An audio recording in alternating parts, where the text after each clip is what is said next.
Good afternoon, ladies and gentlemen. I hope you had a good lunch, and I hope everyone has taken their coffee. We have lots to talk about this afternoon. So we will resume our country textile perspectives. And may I call on our good friend from Laos. Her name is Miss Kong Thong Nantavon Duangsi. May we have a round of applause, please?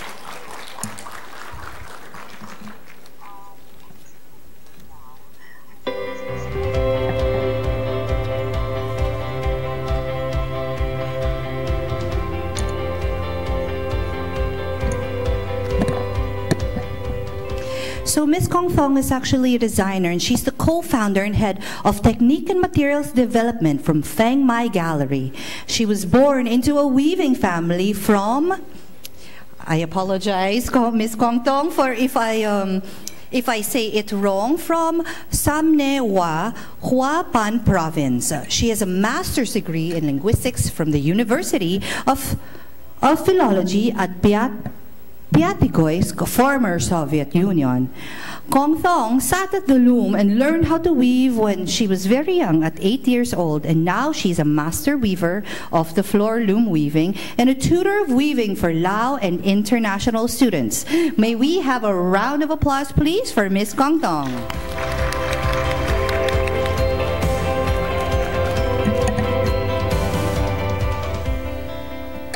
Good afternoon, ladies and gentlemen. Thank you very much for inviting me to this very interesting events. Yeah, thank you for supporting us. Yeah, for this event. Not only me to come to this very interesting event. I have 3 more friends. Miss Gomari, please. Miss Kamla and one gentleman coming. Okay, over there. Thank you, and again, thank you for inviting me. And I have very good friend, Eric Ong. We have met for more than 20 years. Thank you. And also, we have many friends here, of course. And as we say that textile as a peace offering, and also we can say that textile is a friendship offering also for ASEAN. Thank you.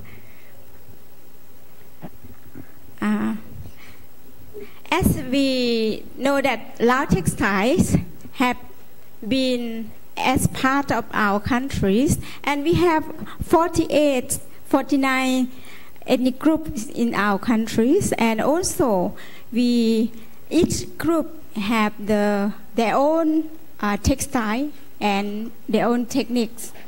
My presentation will consist of 2 main parts. One is the history of Lao textiles. Second is about overall of our company, what we do and contribute to the textile in our countries. Okay, we go next.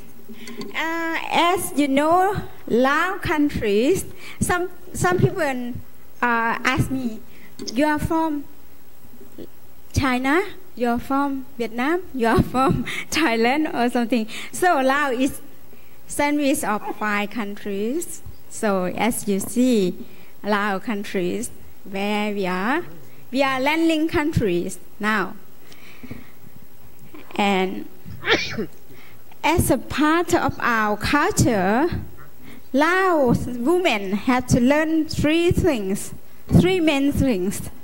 First is weaving, second, cooking, third is smiling. From the birth of age, we have to learn how to smile. And in Laos, we have two loom, backstrap loom, and also stand looms. I will go more fast. If you have a question, you can ask me anytime, please. And Lao weaving we have different kind of techniques. Yeah, and Lao Thai is the ethnic group that very big ceremony. We value as a jewelry of Lao women. Yeah, so in here I would like to contribute my idea. Like if we produce something, we have to use. Something that we use is in value. If we don't use it, it will be vanished soon. So please, Philippines and our friends from other country, use what you produce. Please. As you see, that Lao sin have three main parts. First, the head belt, the up. We have the waist belt. Yeah. Second is body, and third is bottom. You see, three main parts of Lao skirt. Please go next. We have different kind of skirts, like this black skirt. We have Thai dam, Thai dang, wearing this kind of skirt. Second is we mix techniques between ikat and supplementary wax, and also we have some very defined and very small ikat technique over there.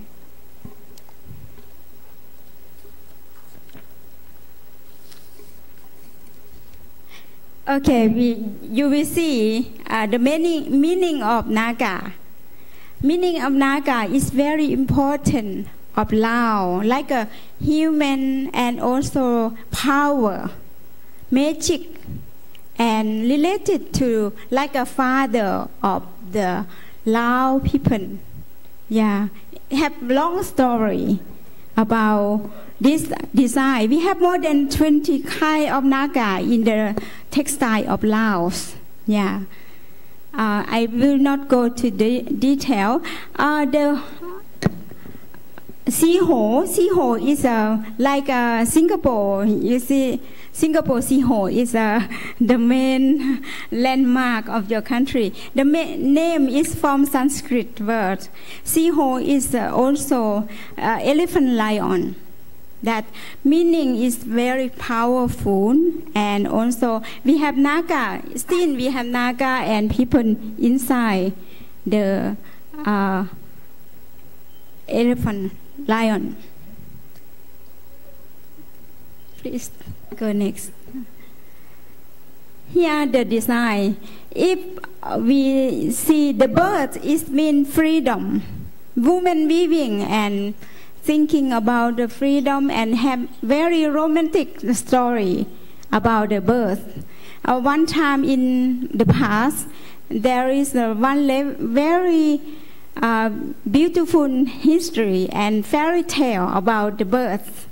One bird, a man and wife live in the forest, and one time husband bird went to the forest to find the food for the family, and before we have slash and burn in the forest, and the smoke very thick cannot come back to the nest. So the husband, the wife and children at the nest had been burned in the fire, and then the husband come back and cannot see the wife and burn in the fire afterward. And next life, because we are Buddhist, we believe in next life, and next life the ladies become newborn in a very beautiful lady, and sitting and weaving on the birth design, and never speak to the man. when they come to be married, the parents said, "Oh, we have to find a man to come to talk to our daughter. In order her to talk to the man, who is the man who can make our daughter talk to, will be married to, and own the property will become to him." So the man birth that time, that line also become man again. Hear the announcement and come to talk about his story, why he come late and something like that. Then they stop quarreling and speak to the man again and become married again. And if you see the buffalo, buffalo this the design from the livelihood of Lao. We have petting field, and this design is the design from backstrap room. From Atapu is a Nge and Taoi ethnic group. Ikat is from Sieng Kuang from where Miss Gomali is having farm there. Okay, please go next. Now we talking about use of textiles. We can see that Lao textiles have been used from the birth to death. This is a baby wrapping. The design on baby wrapping will be have the eyes. We call the third eyes to protect the baby. Please go. This is the flag, Lu ethnic group. They believe that if they offer the flag to the monk, the spirit of the dead people will get to the heaven. So they provide this. Please. This is a palm leaves manuscript wrapping. Before, former time, we don't have paper, so the monk write on the palm leaves. So to protect the palm leaves in good condition, so we wrap it with a very beautiful textiles in the temple. This wedding dress. Yeah. Nowadays we have very costly, and people paid mostly on wedding events. So it's good market for us, for textile people. I think every country they own pay on the dress. I have seen in the internet that some country paid about 87 million US dollar for one dress for wedding. But this Lao dress also make of silk and gold and Lao design. Okay, please.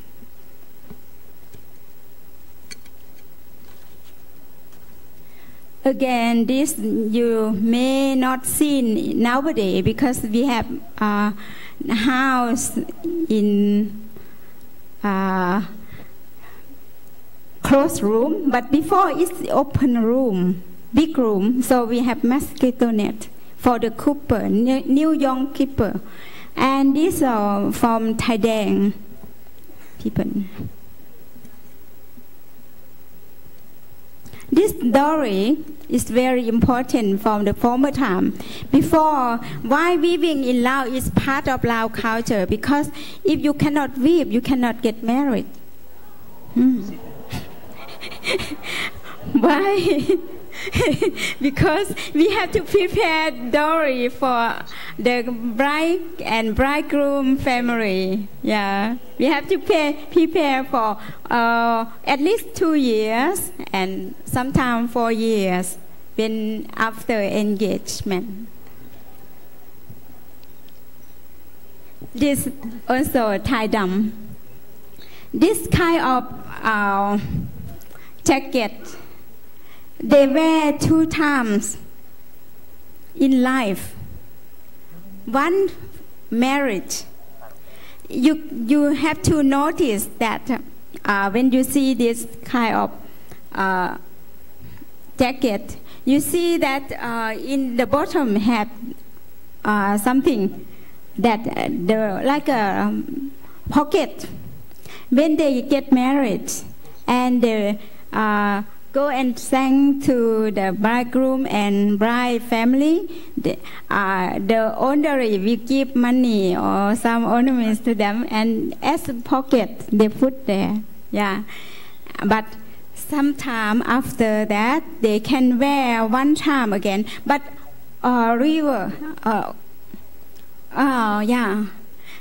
for when they go to funeral, reverse size.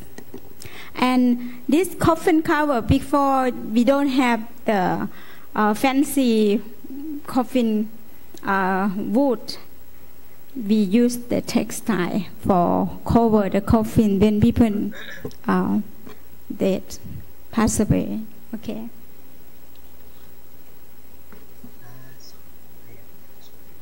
And also, you see that banana tree with silk. When people get sick, Thai Dang people will do tum ming tum nan. They say that tum ming tum nan. It means that call back the spirit of the sick people to come back to their own body. So they have shaman have this silk and some other thing to do the ceremony. Also, when very sick and very hard to get the spirit, so they exchange between the textile and spirit of the sick person. Say like a bargaining or exchange or trading the life. Okay, you get this textile. Please give me back the spirit of the sick man. Okay, something like that. You see that many countries, the same technique is a web technique, ikat techniques, but we can differ between country to country. This is from Sieng Kuang. We have also very fine, like Cambodia, small design ikat. And second is from Lư in Udom Sai. This minority have very skillful technique. They mix between tapestry, supplementary, ikat, together, and twisting technique. This shaman had, when they cure, healing the people sickness, they have head and back and knife together.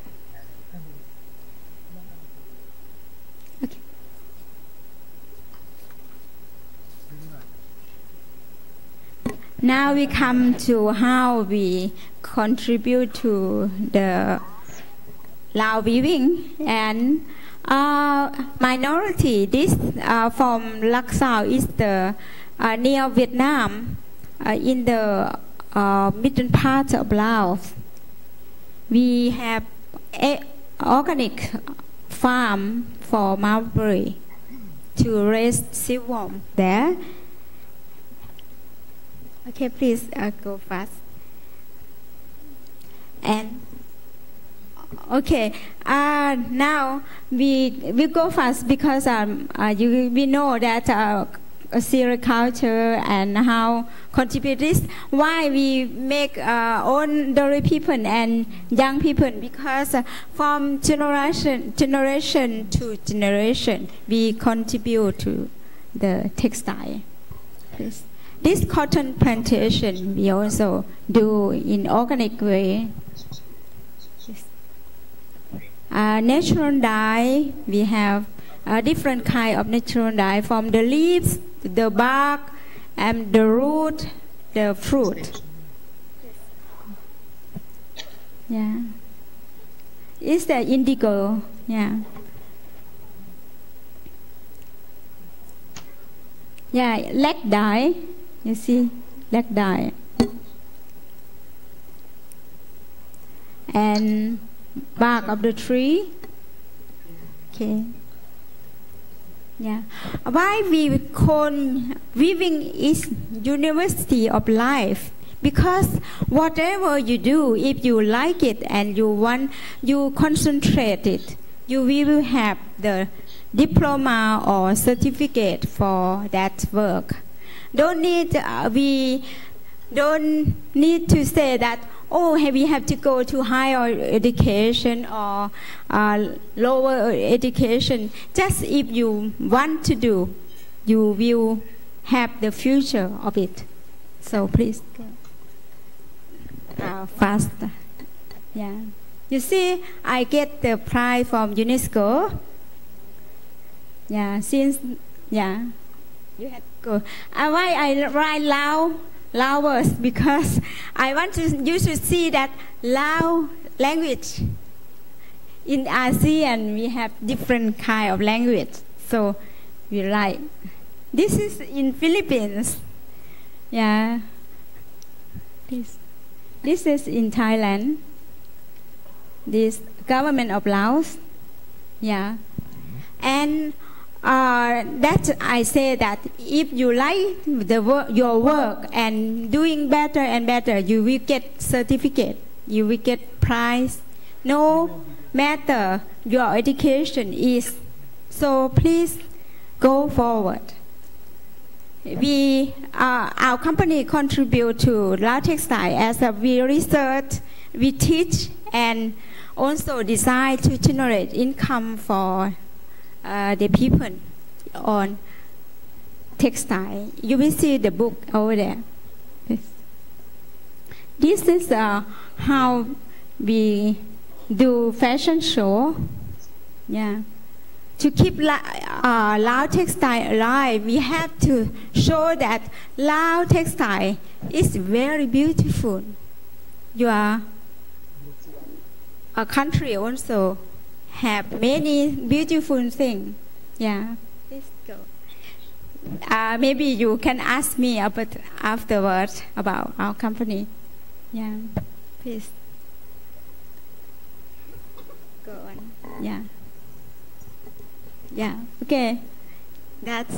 You can see more because you can have my presentation on your book already. Now I have to say thank you for all of you for listening to attentively, and thank you and wish you all the best for your work and return home safely, and all the best to you, all the good things for your life. Thank you.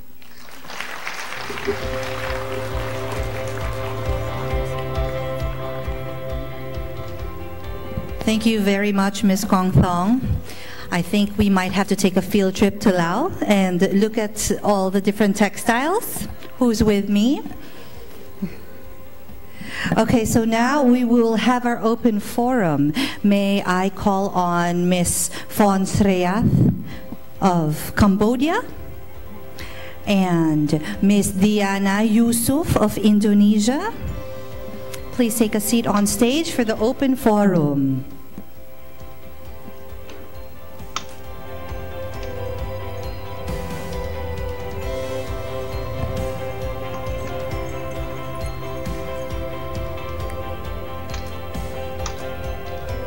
Okay, so I'm sure everyone has questions that they'd like to ask our speakers.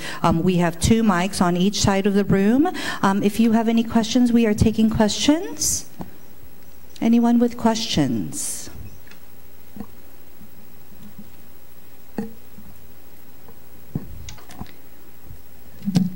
Anyone? Okay, I will start.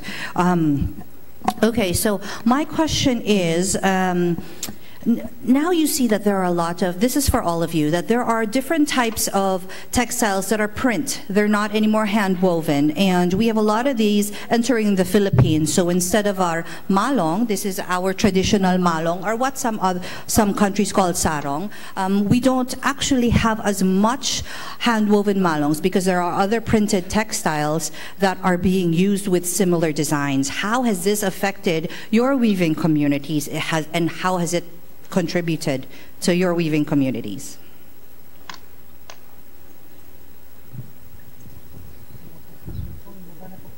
Thank you very much for your question.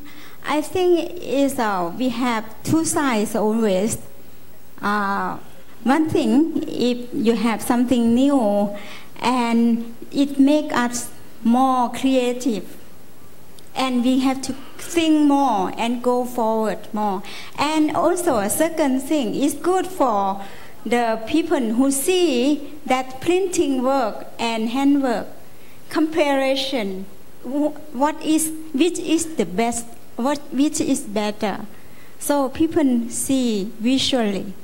So have to acknowledgement who is investment on the printing thing and come to your countries. And thirdly, it make your people have something to use. At least is your design, yeah? Philippines design. So it promote your design that, okay, if something not good, people not copy.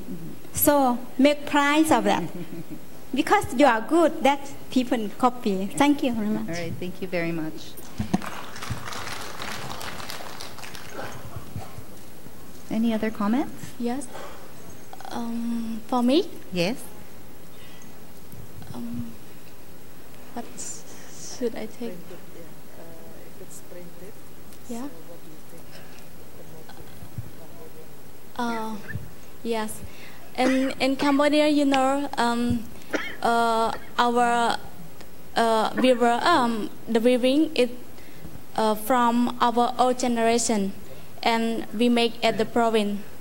So, and we still do it because you know, at the province we don't have industry to work, so they still weaving, yeah, and at the province we don't have the printing. It's not like Phnom Penh. So our shop, we decide to make to work with the account at the province to make their work, and they can care their family. Yeah. Thank you very much. Thank you for the question. But again, in Indonesia, we have, and I think in your area too, Eric, there is like printing, but also fake, or it's like really, you cannot really tell the difference between like the real one and the ones made elsewhere with the same motif and technique. But it's cheaper because it's with half machine. So we have been discussing about this, about the printing and then the what we call the fake weaving. And I think one of the solutions that we have been talking about, but it's still not done with, is about labeling. So if it's like Toraja weaving made in Toraja by Torajanis, so like local labeling, which can be connected maybe with a geographical indicator. But again, geographical indicator label, it has to come from the geography, like from the land. And some parts of Indonesia, the thread and the color is already like chemical or manufactured, so it's very difficult. So maybe I will answer your question with questions. Oh, yeah. And then if it's about printing, we have been struggling also with this. But then the discussion goes like, but it's modern life, but it's like what the market wants. Because sometimes the market doesn't want to pay the high price. And we have had discussion also with even some young generation Indonesians. And one of them, I was surprised to say, see the ikat motif in Milan, the batik motif in New York, but that's art. So, and then one girl said, and it struck me. She said, "But Ibu, that is our life, our hundreds of years of philosophy, and they're just taking it like that. We shouldn't treat it lightly. At least there is like ethics that the designers should say that this is inspired by Indonesian or Japanese batik or Iban ikat. So you cannot just take it like that, because it's not just a motif or a drawing. It's our heritage." So again, I think it will take from the government to work together to really appreciate our art and heritage.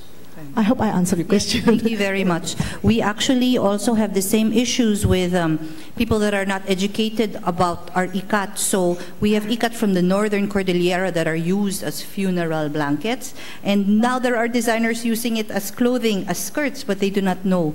So it's also education, educating the wider audience. Miss Director Celia Numa has a question for the panel. You already made a reference to what I was going to ask, geographical indications. Earlier, Dini, you talked about collective intellectual property. So I wanted to have an appreciation of what geographical indications may be going on, or activities or initiatives or efforts in your own countries that may already be going on as far as GIs are concerned. I know that in the Philippines, we had been looking at two potentially, and I understand that one has already been passed through, but I'm not sure about the extent or what the status is. But I would be curious to know what the situation has been in your countries, for example. Should I start, or do you want to? Yes, from all of you, yes. Okay.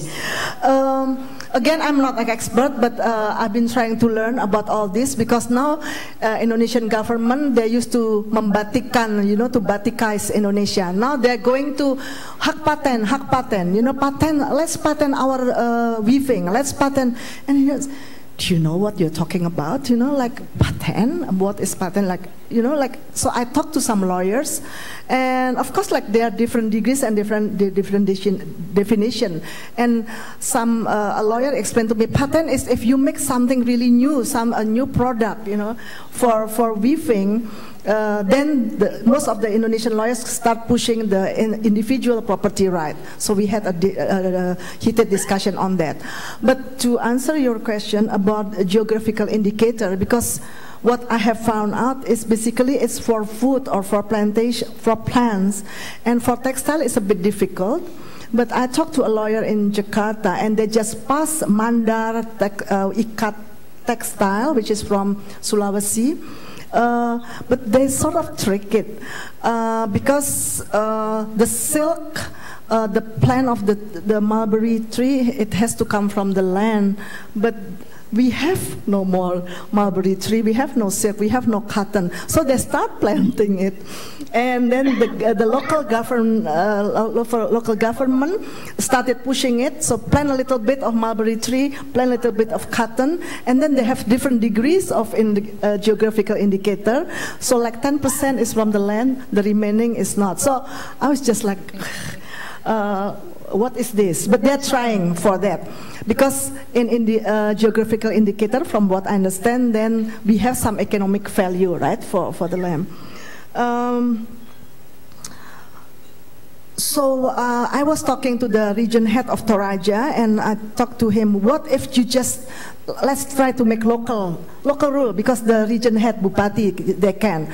If it's made in Toraja, just label it made in Toraja. But outside, please try to help us, because it's so funny, it's so sad. We've been trying to revive the Torajanese weaving, but as the demand and the dignity arises, then it's not fast enough. The weavers don't work fast enough for even the local demand. Now they start importing the fake or trousseau weaving. So the local government has to do something. And then collective property right, from what I understand by talking to lawyers, apparently the the developed countries keep pushing for the individual property right, which is they call the Pillar 1 and Pillar 2. I've just learned about this and I still want to learn. But they keep pushing down the Pillar 3, which is collective or community, communal property right. So I think all ASEAN, we have to be together. Let's fight for Pillar 3, because that's the only way about the communal right, which the developed countries have been pushing down. So, and then when I talked to this lawyer, he said even our Indonesian parliament members, because they don't understand, they keep pushing for what they call patent or individual property right. So I hope that answered, because I'm still learning, but we need to do it fast, because they keep taking our communal right. Thank you. Thank you. Yes, in Cambodia, you know about the ikat textile. In Cambodian, you know, many people they don't know they have it. Only the, you know, one province at Takao province that they make it. So like, you know, like I'm from another province. I'm from Kampong Thom province. After I graduate, I continue to Phnom Penh to continue my university. So I start to work with Khmer Sandri. Yeah, so I don't know everything. I don't know silk, what silk. I don't know ikat textile, what I don't know. So when I work at Khmer Sandri, I got a lot from Khmer Sandri, and I asked myself why I don't know Cambodia have the wonderful ikat textile, wonderful silk. And nowadays also Cambodian people, they, you know, I mean, they don't know silk. so my boss and I, yeah, we try to promote our silk textile. Yes, so, and also the Ministry of Commerce, they try to promote our silk textile, and you know they make the Cambodia campaign every year to sell our product to Cambodian people. Yeah. Thank you very much. It is okay. Thank you very much for your question. In Laos, we about the GI and also IP is under the Ministry of Science and Technology. So also other part is ODOP, Ministry of Industry and Commerce.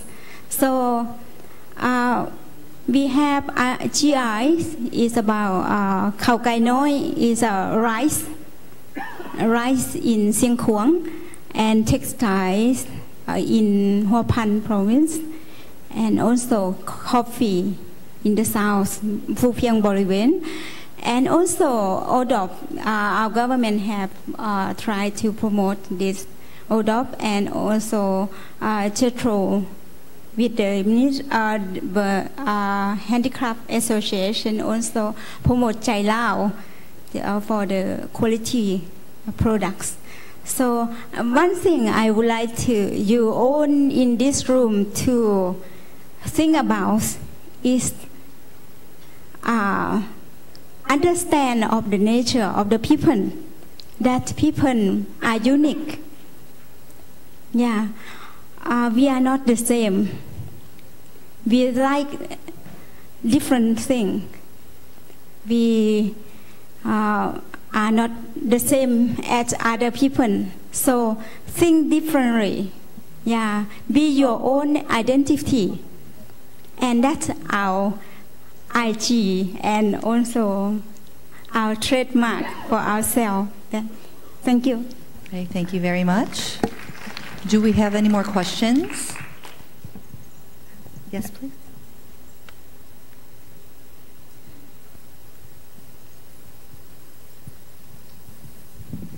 Eric Ong from Malaysia. I just like to pose a question not only to you but to the rest of us from the other ASEAN countries. Currently, what is more important for you? a domestic market or an export market. Because in that respect, when we talk about where and who we sell to, will dictate what we weave, right? I know that Kong Tong, you sell a lot to Japan, and Indonesia, maybe you're still more local markets. But even when we are talking about ASEAN and we try to trade with one another, as you say, our tastes are different. So if you are thinking about marketing to Malaysia, you need, for Malay market, they want very bright colors, but even Japanese colors, quiet. Thank you. Yeah, thank you, Eric Ong. I would like to start for this question because I think that if you can build a strong domestic market, you are the first. Because the more the use, the more your products will be well known to your people. And if your people use it and economy grow and all the value chains will grow also. That I think one thing at our first start is that you have to appreciate what you are doing. What you have to wear your own clothes. Otherwise, other people will ask you, if you are good, your product is good, why don't you use it? This is, thank you.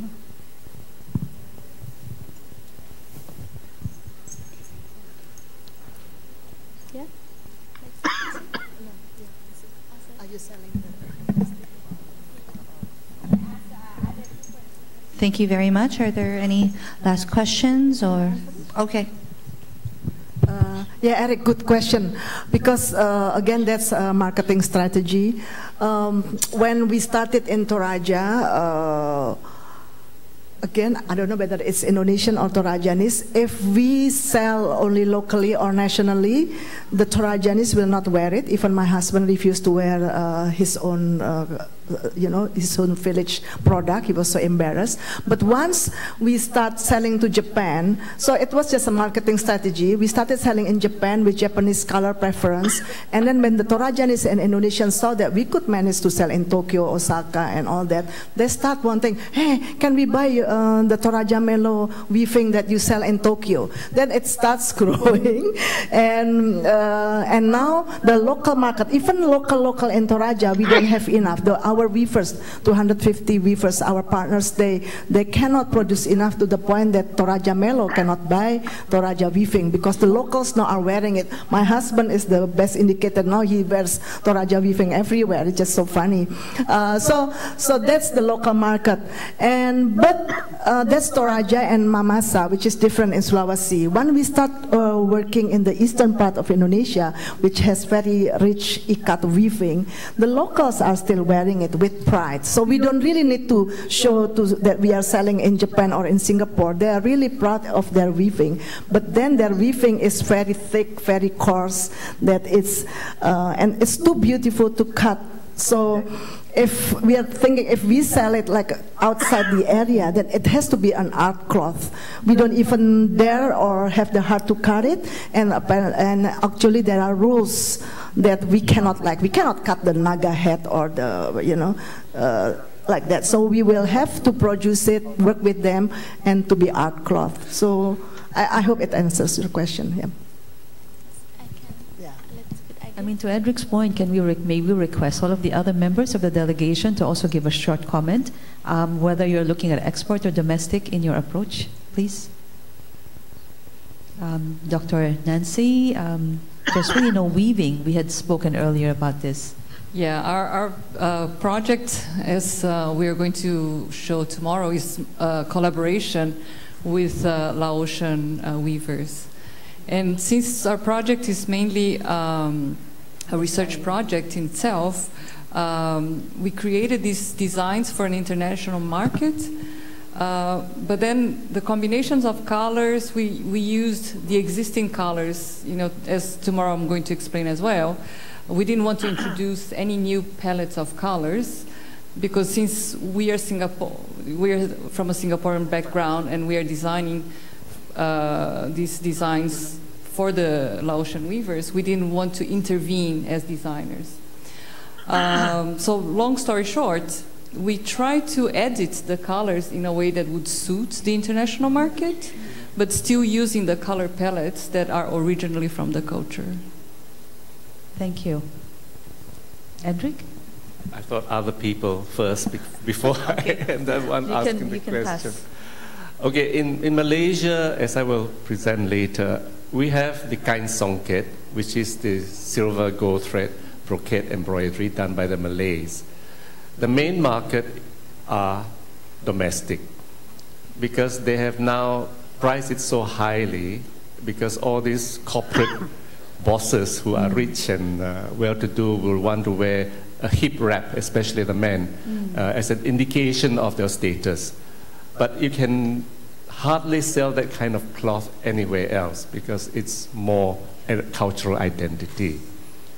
Whereas for batik, there are two schools. One that is made for local, domestic, because again, the main market is, like you say, membatikkan, you know, batik identity, dress for civil servants, for governments and all that.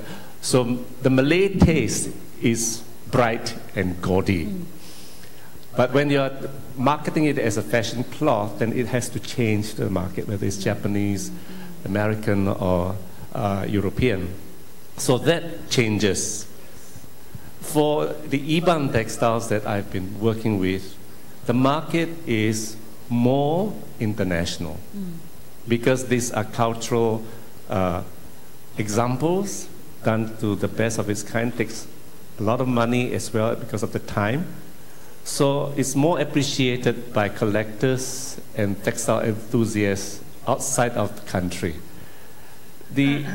Unfortunately, the Iban people themselves, they pride themselves of this cultural material. But being the new rich, for example, they would rather spend money on a Gucci handbag for the ladies because they want to be trendy and buy Italian furniture for their new homes, but not invest in a hand-woven piece of wakumbu.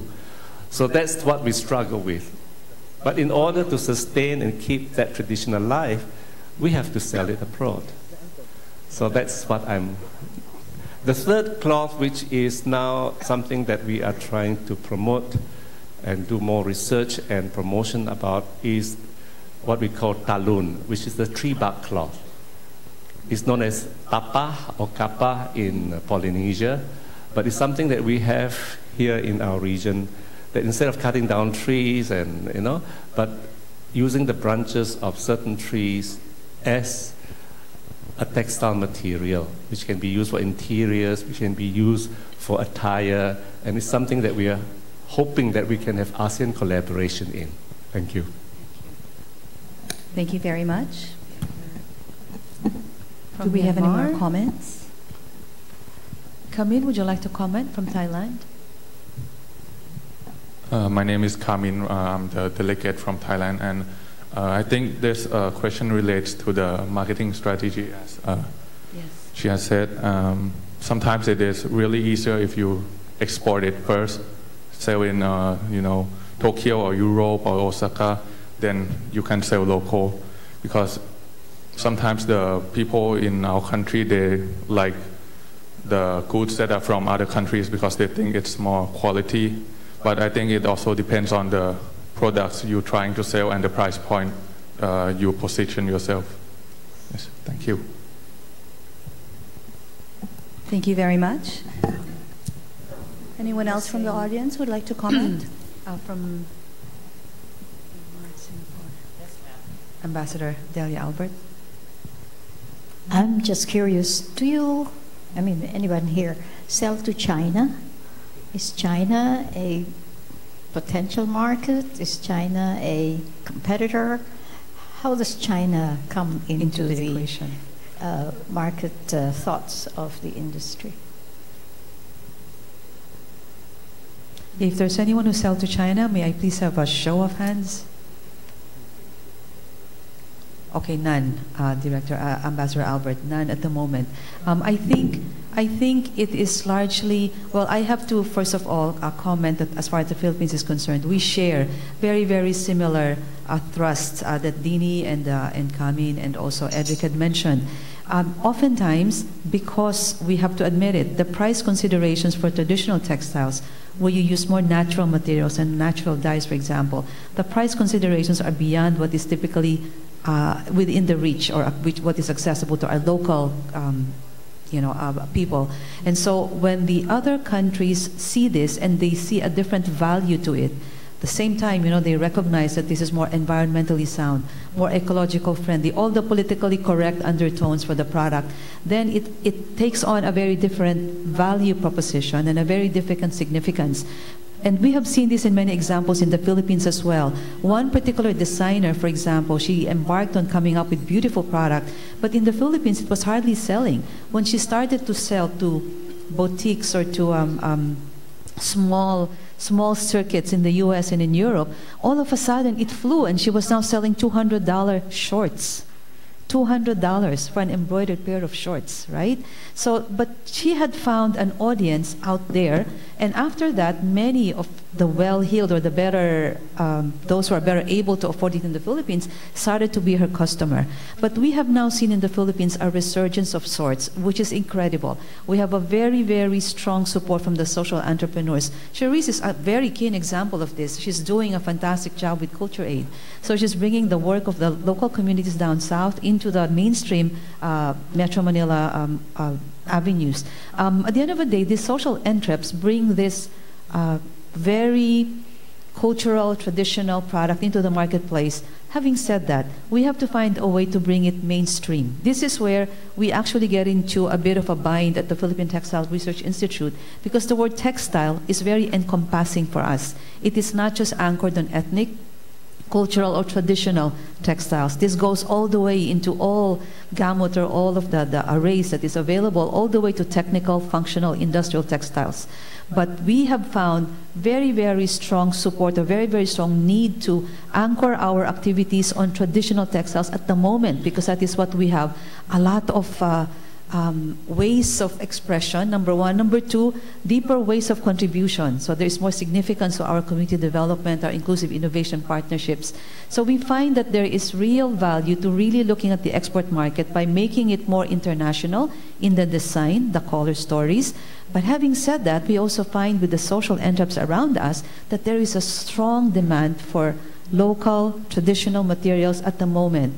And so we're very happy with this particular development. When we started out at the PTRI, domestic was our first anchor. But domestic with an international setting or a global set of standards, but certainly to first fill the domestic market, and then the next is, of course, the ASEAN community. You're speaking of 100 million Filipinos and 622 million in ASEAN. We do not really need to go out there or farther out there. But we have to be able to develop, and this is, I think, where the beauty is. I mean, you had also mentioned we are the same, but we're different. Meaning, we all don't want to pay too much money, but we do want to see the value. There's an appreciation for that craft. But at the same time, we all are different in the sense that we have to show that uniqueness in the character, the feature, the trait of that fabric story. So we all have something different, something unique to contribute to the big conversation. While maintaining the differences among us, there is that uniqueness and there is that sameness at the same time. So Ambassador Albert, I hope I sort of answered the question about the China situation, because at the end of the day, it's a cost consideration. China is able to produce so much and so many in very commercial terms.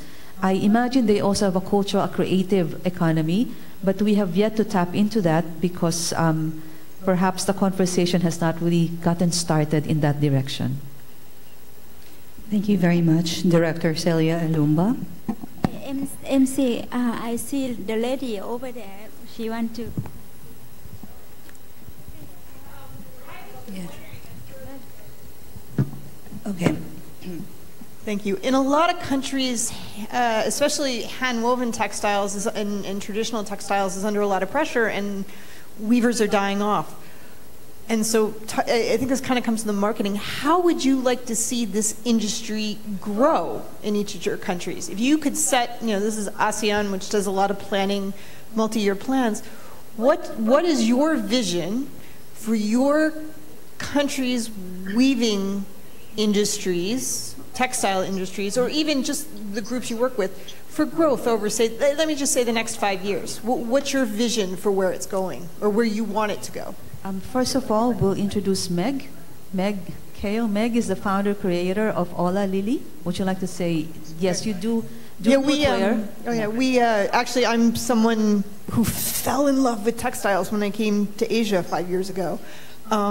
Had no interest before, and have just been learning and buying and had to get back to work. So we're trying to hand make shoes here in Marikina in the Philippines, which has a shoemaking tradition, but include hand woven textiles for export. So we're brand new, but to what people were saying, I think at least the older Filipinos who have money to spend will value their own culture more when they see it abroad. So hopefully I can lead that and keep people in their homes and not having to migrate to Manila or abroad for work. So that's what I'm trying to do. But I'd love to know what they see for their own industries in their countries or areas or regions over the next 5 years, what they want to see happening with textiles and weaving.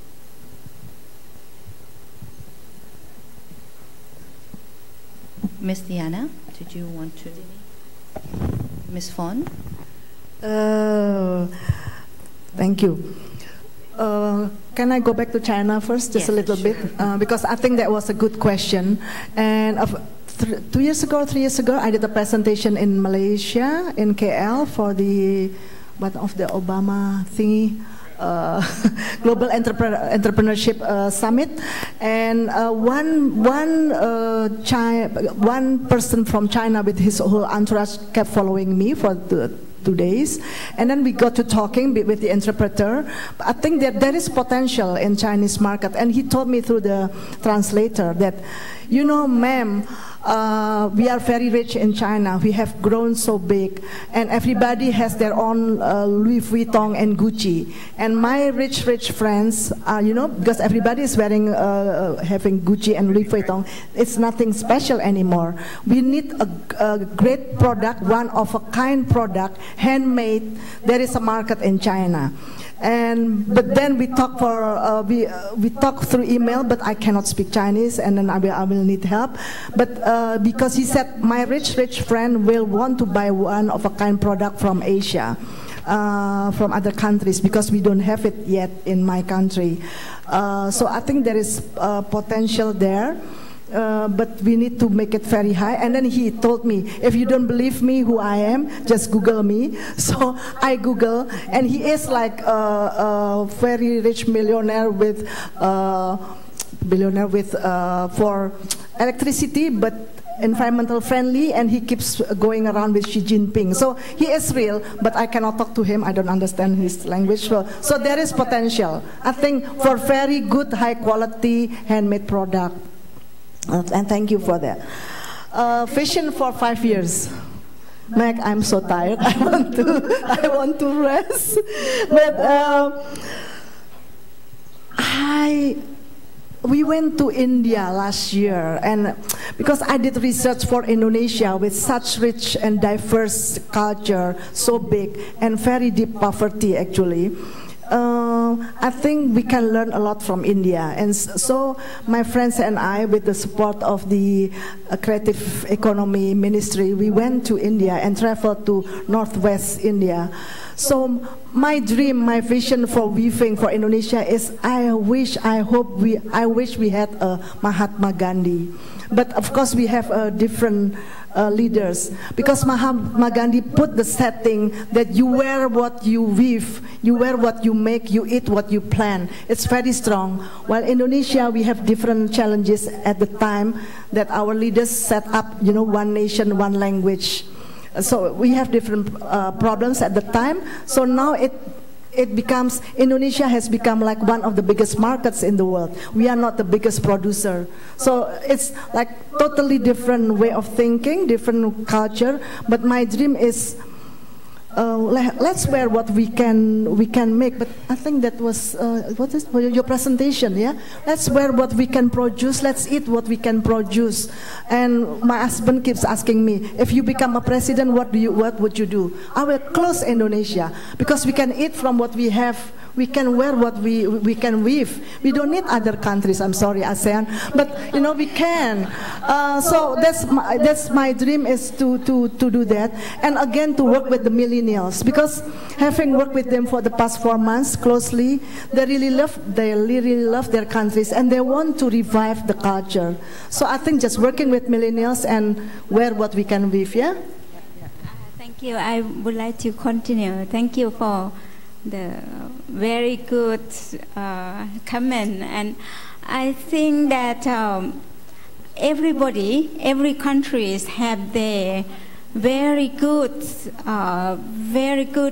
thing about the country. For example, in Philippines, you have piña that no country have it. That's very good thing. And like you said about India, muka only India make it. And now we concentrate on the design, the motif, that complicated motif. And from the north to south, we different. 14, 9 ethnic group, we have different kind of motif, different kind of raw material.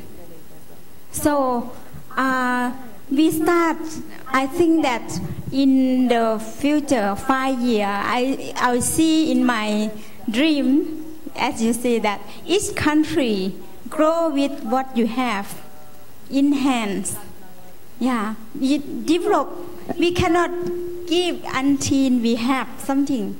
Yeah, we cannot be what something that we don't have in hand. So start what we have in hand, even very little, but we develop what we have in hands. Thank you. I think we're going to have to round out, because there are other people who would like to ask questions, but I have asked them to please defer for the next round that we will have. But I do wanted to just contribute to one last statement. You mentioned OTOP earlier, right? OTOP, is one town, one product.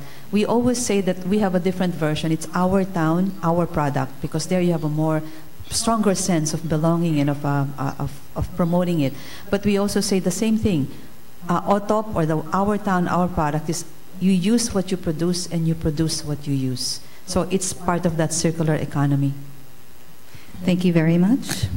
May we have a round of applause for our panelists. Now may I call on Director Celia Lumba for the awarding of the plaque of appreciation.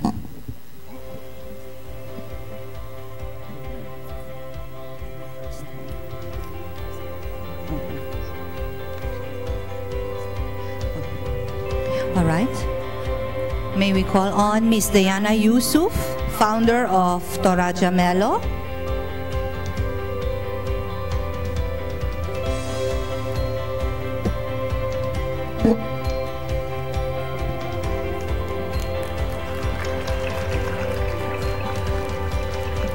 Thank you, Ms. Diana, for sharing your knowledge and insights on textile perspectives in Indonesia.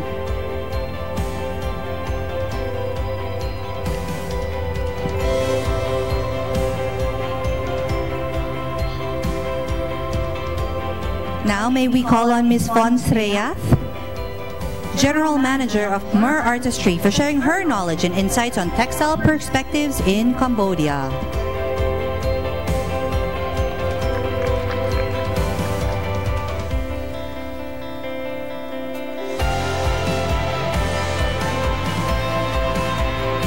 And now may we call on Ms. Kong Thong Natha Vong Duang Si of Lao. Thank you for sharing your knowledge and insights on your country.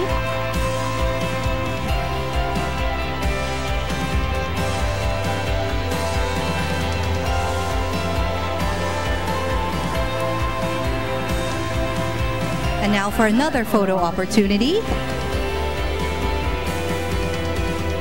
Thank you very much. You may now take your seats.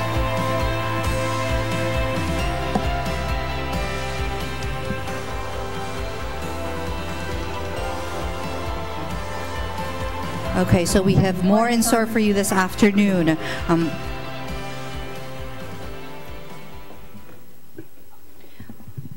Okay, I would like to acknowledge the presence of Ms. Delia Albert. Ambassador Delia Domingo Albert is the first woman career diplomat to become Secretary of Foreign Affairs in Asia. She represented the Philippines in Switzerland, Romania, Hungary, the Federal Republic of Germany, and the Commonwealth of Australia. As chair of the United Nations Security Council in 2004, she introduced the agenda, the role of civil society in post-conflict peace building. Ambassador Albert is a member of the advisory board of the Institute for Cultural Diplomacy in Berlin, the Asian Institute of Management, and the Global Summit of Women. She's the founding chair of Business and Professional Women Philippines, Makati Chapter, Diwata, Women in Resource Development, and advisor to the Filipina CEO Circle. May I have a round of applause, please, for Ambassador Delia Albert.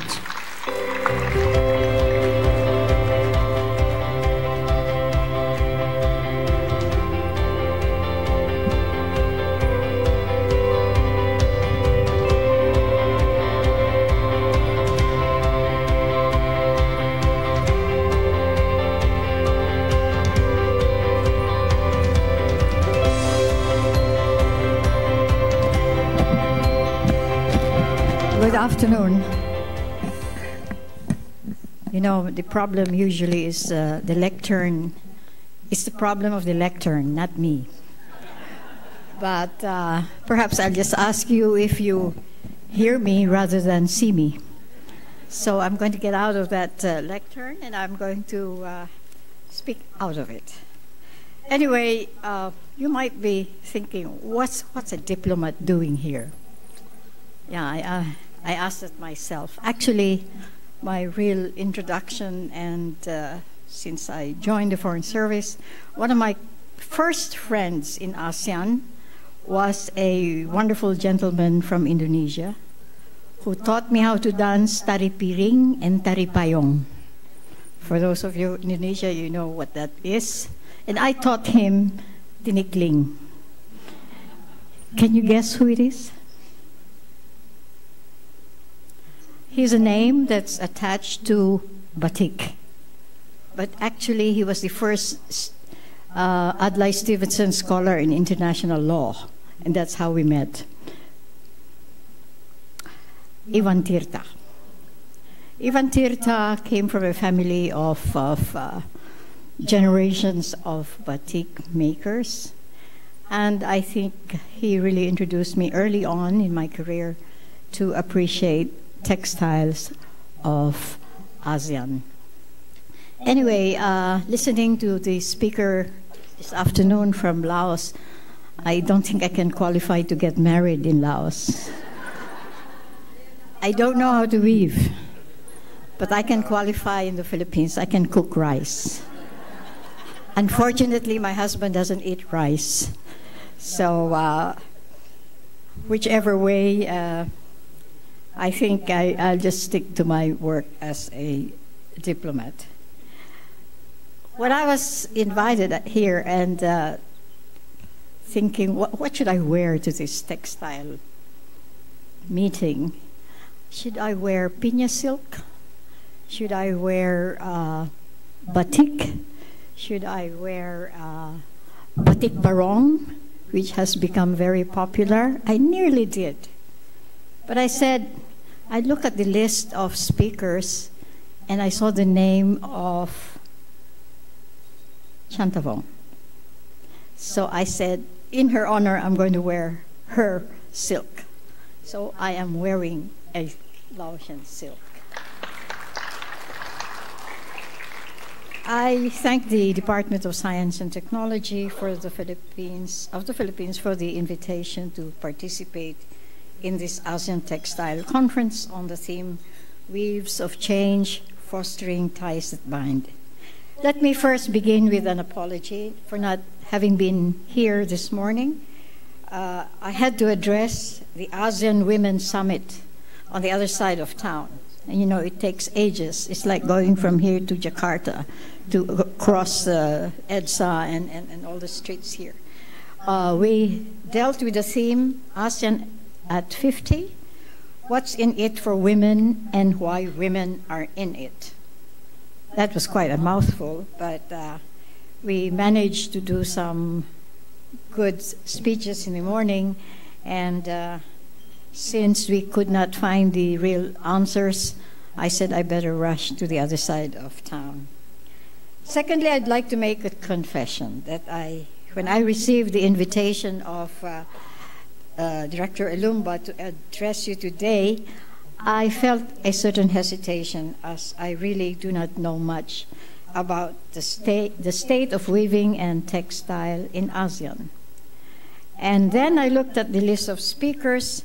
It made me even more nervous and reluctant, knowing that I was entering a hall of experts, like Edric Ong, Lucia Capuyan, the daughter of my dearest friend Narda. I said, what am I going to do there? However, when I read more about ASEAN textiles and ASEAN weaving, I found a wonderful statement which fascinated me, as it described my own view of what ASEAN is. And I quote, like the international threads in the art of weaving, the 10 countries of Southeast Asia are bound together and are highly regarded for their intricate beauty. I thought that was a wonderful parallel between what ASEAN is and what weaving is about. I thought that this was one thing that convinced me that I should participate. For the past 50 years that I have been speaking while promoting and even defending ASEAN in my role as a diplomat, I always likened the process in the evolution of ASEAN as, and you can find this in my early speeches 50 years ago, growing ASEAN is like weaving a tapestry, the ASEAN tapestry. And today, listening to the fantastic presentation convinced me even more that one should really look at ASEAN as like weaving a tapestry. When I saw Komali, I was reminded that she has been an awardee of the very prestigious Ramon Magsaysay Award, and we call it, for the past 50 years, the Nobel Prize of Asia. I was very privileged to be in the board, and when I saw her work and when I listened to the interview with her, I said, this is a woman to win the prize. As some of you may already know, when we awarded her, I remember exactly how we described her. Komali Chantavong was awarded the 2015 Ramon Magsaysay Award for her fearless, indomitable spirit to revive and develop the Laotian art of silk weaving, creating livelihood for thousands of poor, war-displaced Laotians, and thus preserving the dignity of women and her nation's priceless silken treasures. So that was the award that Komali, was I the one who read it for you? I think I did. That was 2 years ago, but my memory runs short. But I remember how distinct she was in sharing her experience in saving a national treasure of Laos, which is weaving. This year, as we celebrate 5 decades of ASEAN, we celebrate the peace and stability that has reigned in our region and which has allowed us to move ahead in building an ASEAN community. I joined the Philippine Diplomatic Service in 1967, before many of you were born, and worked as the appointment secretary to the Minister of Foreign Affairs, Narciso Ramos, who signed the Bangkok Declaration, which gave birth to ASEAN and gave us all the public space to address our bilateral territorial disputes at that time. It was my job then to coordinate the ministers' meetings with other ministers from Indonesia, Adam Malik, from Malaysia, Tun Abdul Razak, from Singapore, Rajaratnam, before we accepted the invitation of Tanat Koman of Thailand. Having talked to these gentlemen and having read their letters to my boss, I believe that we owe a lot to Thailand. I believe that Tanat Koman actually is the father of ASEAN because he was the man who gathered these 4 ministers to sit together in Bangkok. Perhaps not sit, but to play golf. Golf is an ASEAN way of solving problems. It gives you a sense of developing a kind of trust with each other, unless you cheat in your golf. But in most ASEAN meetings today, it used to be karaoke, I think, but now a lot of the ministers play golf to build that trust that's necessary before you can come to a table and discuss serious issues. We owe to these 5 men the stability and peace and the building the prosperity that we are enjoying today. ASEAN, therefore, has been in my DNA for 50 years, while I played different roles in my capacity as a diplomat and now in the corporate world. It took me 36 years of experience before I could sit at the desk of my first boss, the Secretary of Foreign Affairs, and become the first woman foreign minister in ASEAN and in Asia. So I have always felt like ASEAN is really a vision that sooner or later had to come. As a diplomat, I went through various stages, starting from trust-building activities to getting to know more about my counterparts from other ASEAN countries year by year. We were slowly discovering similarities. Remember, this was 1967, 68, 69.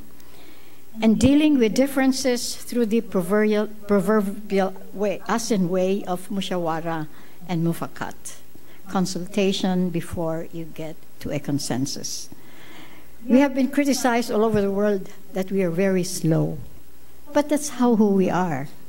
And at a recent meeting held high-level meetings, we were asked, is this not constricting the growth of ASEAN? I said, no. On the other hand, it has strengthened us. We talk to each other before we have a formal debate to make sure that we don't hurt other people's feelings. I think this is part of the ASEAN DNA, that we want to be pleasant to each other. Perhaps there are those who are less pleasant, perhaps, than others, but on the whole, that's who we are. And perhaps this is also expressed in our weaving, in your designs, and really, I've discovered a lot in the few minutes that I've been here. Our constant exposure to each other while attending hundreds of meetings made us realize the importance of working together as a team. Soon we began to see each other as a member of a larger family. My ASEAN tapestry was unfolding. I'm certain that the same transformation came about between and among each one of you as you met and interacted under the ASEAN umbrella. I congratulate you all for your contribution in promoting the textile industry, which I am informed is one of the most dynamic and fast-growing industries in ASEAN today. Whether you want to believe it or not, check your data. That's what it says. I was very privileged to have met Secretary de la Peña on my way to the ladies' room and on his way to the men's room. We met in between. And he told me how he was very supportive of this industry and that due to peer pressure, he had this funding for your research. And I said, please let me know how I can help. After 50 years, I have to agree with many critics that ASEAN has been led from the top, and that only the political and economic leaders, as well as those working on ASEAN-centered activities, are able to appreciate the ASEAN fully. Surveys have noted that there is a low level of awareness of ASEAN among the general public. Only 76% of those living in capital cities have a little bit of knowledge about ASEAN. 80% only have heard about ASEAN, and 19% have never even heard about ASEAN. So we have a long way to go, and I'm extremely delighted that Elaine Tan of ASEAN Foundation is here. I don't know how many times we met this year, hoping and trying to tie the loose ends together that ASEAN evolve the way it should. In the Philippines, these statistics led me to organize what I call the ASEAN Society of the Philippines, to provide a public space to bring ASEAN to the people through regular and constant interactions between those who have had experience in ASEAN and those who may be interested but would not know how to get information and who to ask questions and get the right answers. I'm therefore delighted to have this opportunity to get to know you and about your contribution to building not only a stable ASEAN, but a prosperous and artistic ASEAN. I look forward to learning more about ASEAN culture through the medium of textile and weaving, which are reflective of the historic traditions of a country, and that the use of textiles is a living tradition and is also in constant change, as we heard from the panelists today. Thank you all for inspiring me to learn more about ASEAN through your expertise and your artistry. ASEAN is richer with your contributions to that ASEAN tapestry. Through you, I'm learning how, I read recently, the Balinese weaving artists, how they view their work when they say that, and I quote, "Textiles are a medium through which the divine nature of the universe and its material manifestations are recognized and are expressed." I look forward to your contributions to our vision of an ASEAN community that is conscious of its ties of history, aware of its cultural heritage, and bound by a common regional identity. Let us continue weaving the ASEAN tapestry. Thank you.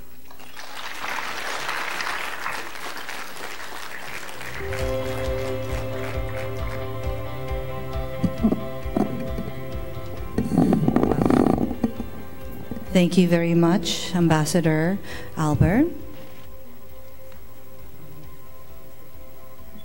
Okay, may we call Ambassador Albert on stage again, Director Celia Elumba, for the awarding of Plaque of Appreciation.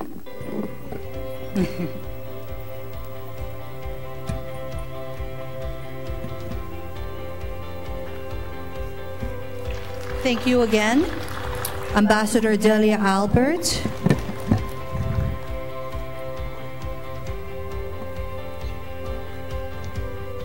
Thank you very much. Okay, so we will move on to our country perspectives again.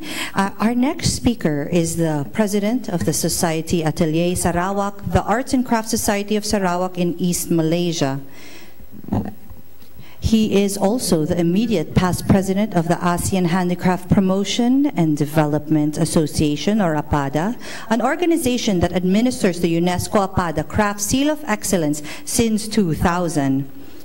A noted speaker at the international conference, he has set up the World Eco-Fiber and Textile Network to further the cause of natural fibers and dyes. He was the convener of the WEF Forum 1999, 2001, and 2003. He has won several awards, including the American Aid to Artisans Advocate Award, Australia Culture Award, Penyokong Craft Negara or Malaysian National Craft Award for Best Non-Government Organization, the Sarawak State Pegawai Bintang Sarawak Award, and received seals of excellence from UNESCO APAD and the Japanese G-Mark for many of his designs in arts and crafts. The label, E.O. Edric Ong, is the brand name of his own company, Aeon Company, registered in Kuching, Sarawak, East Malaysia. May we have a round of applause, please, for Mr. Edric Ong.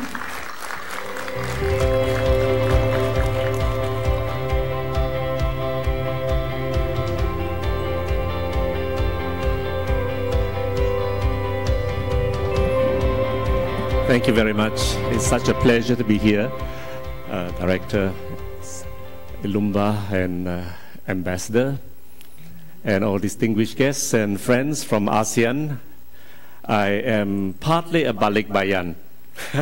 I like to call myself that because I have foster children here, like Lucia Katanis, daughter of Nada Kapuyan.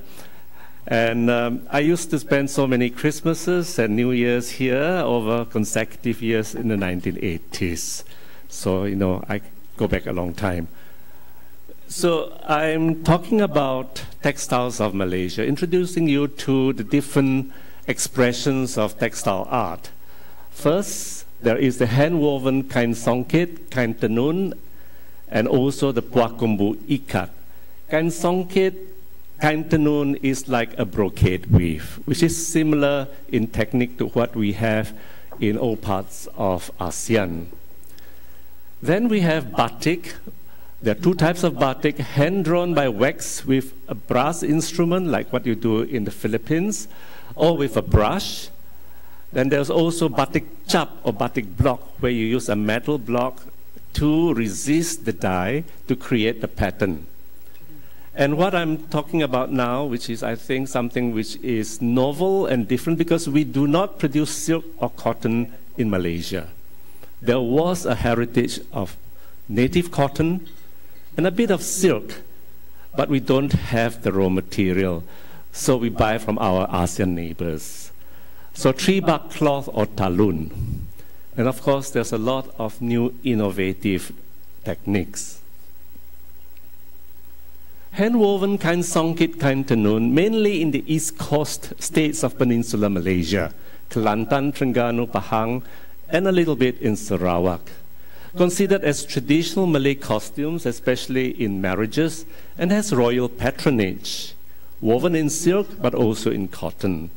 Traditional motifs are retained, but a new verve in large floral and geometric patterns are flourishing because that's the trend of the day. Everybody wants to be seen as new, contemporary, and innovative. And that because the people in power, the people in high industry, that's their taste, and it has dictated the fashion sense. Malay kain sampin, the hip wrap, is something that every Malay Muslim man needs to have at least one or two, better if you have a dozen or more. Tanoti silk kain sampin hip wrap, a hip wrap like this would cost you at least about $5,000. Hand-woven in metallic thread, which is either gold or silver or lurex. This piece on the left has won the UNESCO World Crafts Council Award of Excellence. It's $5,000. And so in Kuching now, there is a new thriving gallery with young weavers. They are interested to learn this because there is a market for it, and also because they are now doing new innovative patterns, not just the traditional. They want to be part of something new. Tanoti. These are the young weavers being trained to weave such beautiful, excellent pieces of hip wrap kain sampin. Kain songket from Terengganu, as you can see, the taste has changed from the muted colors and the solid blacks and browns and maroons to multicolors with motifs which are as big as your body can take. Next. kain songket from Terengganu. These are the new color trends. And in a way, dictated by what are the color senses that is in fashion and trendy. But this is the only country, I think, where men can go bold with color expression. Thanks. Whereas the traditional Malay kain songket ensemble is more subtle and muted and monochromatic, like this wedding apparel set on the left. And on the right, a more traditional color for Malay kain songket. Next, we have the puak kumbu, the hand-woven wap ikat textiles of the Iban in Sarawak, so similar to your expressions down south in Mindanao, Tinalak, or the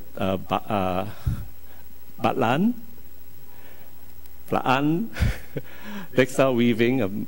And here, these are also like what you have in the south of Philippines. They are known as woven dreams. Next. Puak kumbu wap ikat weaving using backstrap floor loom. This is now the improvised loom that is transportable. This is a photo from the Museum of Pre-Columbian Arts in Santiago, where my master weaver was doing the exhibition and demonstration. Normally, they wouldn't dress up like that. It's ridiculous to be weaving like that. But for tourism and for promotion, you need to be glamour. Next. So design in textiles, puak kumbu, actually with natural dyes, you use two colors to create a third color. Your main color is the brown, the brick red, from the roots of the Morinda citrifolia, which is what we call as noni. In Philippines, in Hawaii, it's a health drink. But it's the root that you use to give the brick red. Then you mix it with natural indigo to give the chocolate color, to give more definition to the design. Next. So puak kumbu, Morinda citrifolia natural dye, hand-woven wap ikat textiles, done by the Iban in Sarawak, one of the two states of Malaysia in Borneo, the island that we share with Brunei and with Kalimantan, Indonesia. Next. So they're derived from natural dyes, and we use a tarum, Masdenia tinctoria, indigo leaves, which is unfermented, prepared fresh. And I like to give it the nickname of green indigo. So people are puzzled, oh, what is green indigo? So it's branding, green indigo from Iban Sarawak. So they are curious, and that's the time when you start to tell them what's so special about this dye, this plant that is found native in Sarawak, done by the Iban, green indigo. Next. So traditionally woven in cotton, now we introduce for the past 25 years silk to them.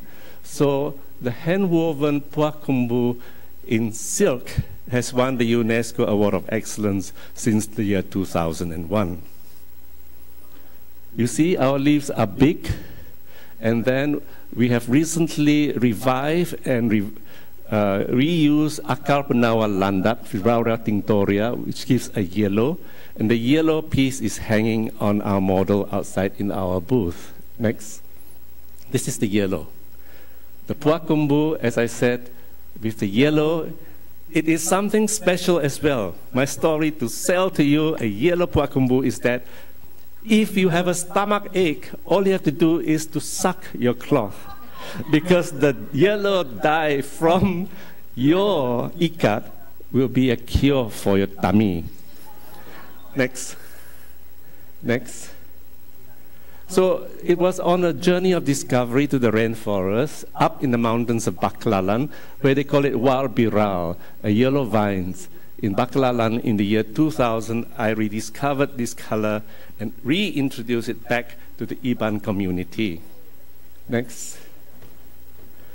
Next, I want to talk about the tree bark. Can you go back to the previous slide, please? Yes? On the wall at the back are actually pieces of tree bark cloth that we call talun.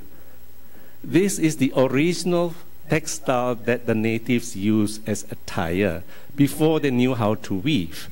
It was actually from the trees, the bark of a regenerated tree branch that they can use, which is similar to your breadfruit, right?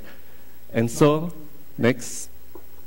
This is how the Lun Bawang, the Kadazan Dusun people, would wear the tree bark vest as their cultural identity. This was how the women dressed and how the men dressed. This is a bamboo band from Baklalan.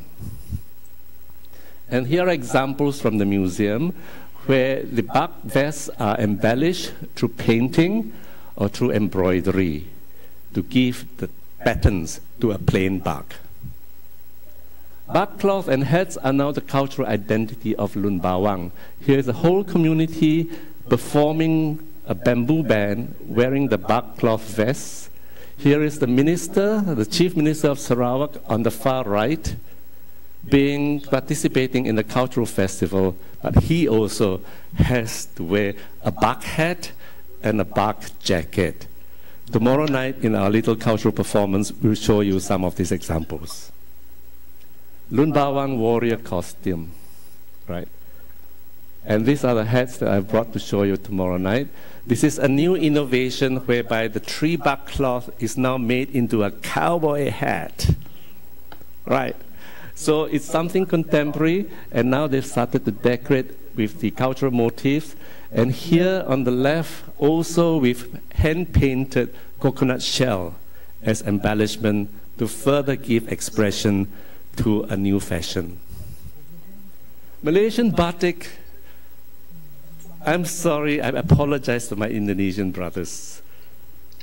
Your technique is so different from ours. Our technique of Malaysian batik is actually textile painting, because it is taken and educated from the Japanese yuzen, where the piece of cloth is stretched and wax is used to just outline the borders of motifs so that colors don't spread from one area to another. And after a period of time, the innovation again came in that people did not like the white outlines that remain in between colors. And so they have to find a way in which you can just directly paint on, like all other American textile artists, painted cloth. This is still with a white outline. This is a piece from Sarawak. Batik fashion in Malaysia, we have a foundation known as Penyayang Malaysia, founded by the late wife of our previous Prime Minister, Wan Sri Endon. And so every year there is a competition which is hosted by the foundation to promote the use of batik in 3 categories: batik in fashion, batik in crafts, batik in home furnishings. And it gives very good prize money, and which is something that we can also hope to do, either collectively in ASEAN as a prize competition, or nationally if you have that kind of budget and support, to revitalize a certain textile technique and expression. Because the first prize is $10,000. The second prize is $5,000, and then you have consolation prizes. But it gives good seed money to the prize winner to start her own small business. This is the first prize in batik in fashion. Malaysian batik innovation using painting rather than the textile dyeing method more prevalent in Indonesia. You apply the dyes direct onto the textile, and then it is a chemical dye that becomes color fast. And so in many of the factories, this is what there has become. They have tiers of the painted textile, which is stacked up if they have to produce, like for example, if one delegation that's going to the Olympics, or an ASEAN delegation going to a meeting of Malaysian ministers, everybody would have a batik shirt and a batik baju kurung that's the same pattern. It looks like it is so manufactured, industrial, right? But that's what they like, identity, cultural identity. So this is how it is made. This is the home furnishing winning entry, very modern, very colorful, right? Very Western in its concept, but it got the first prize. Another entry, finalists, Next. But in order to do also the other technique, which is called batik chop, you need to have craftsmen producing the brass chops. And this is an endangered tradition because very few young people want to learn how to make the metallic chops or the blocks. So this is one of the teachers. So the traditional Terengganu batik chop were made as cotton sarongs that you use in the house as ordinary homeware for the Malay community, and my mother also used as a nyonya to wear these cotton wraps at home because they were cheap and they were easy and functional to wear lounging around the house. If you go in a long house, you don't wear a swimming costume. You wear your malong or sarong tied around and then you dip into the water. Terengganu batik chop. Next. Then I have been also experimenting with natural dye batik, brush painting. Next. I have to rush through now to show you examples of some of my works with indigo. Next. Natural dye batik fashion. Next. Next. Next. Next. I can't go into details with you, just to show you a glimpse of what's happening. Next. This is something we did for the Tree of Life exhibition, something we did for Thailand. Next. Next. This is my other shibori techniques that I use, which is becoming very popular also in Malaysia, shibori. Next. Next. These are all natural dyes. Shibori fashion using hand-spun, hand-woven Thai silk. Next. So we don't have silk, so I get my silk from Thailand. Next. Next. And this is something that I have been promoting, which is green indigo again, but in a different expression, like what I'm wearing here. These are actually our native indigo, which is hand stamped to create the patterns onto the textile. Next. Working with Japanese textiles, working with squirrel foot ferns to create the patterns. Next. Thank you very much. But one publicity, please come to our next event for APADA, the ASEAN Handicraft Promotion Development Association in Kuching, the World Ikat Textile Symposium, 1st to 3rd December in Kuching. Right. If you are nice to me, give me some coffee, I'll give you a special registration fee. Thank you very much.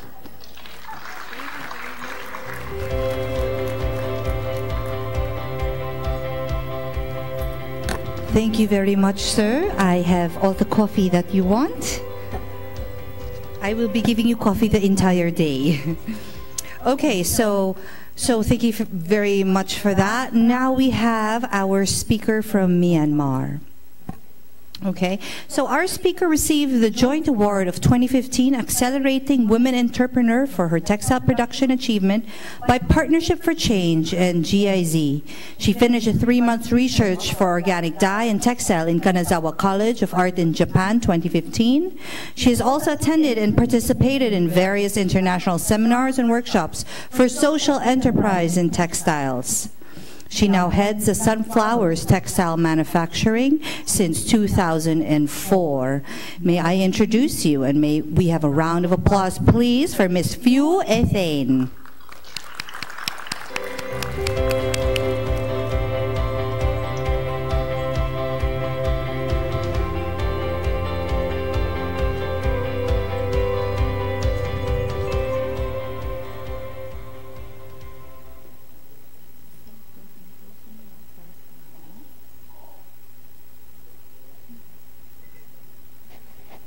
Hello, everybody. Good afternoon.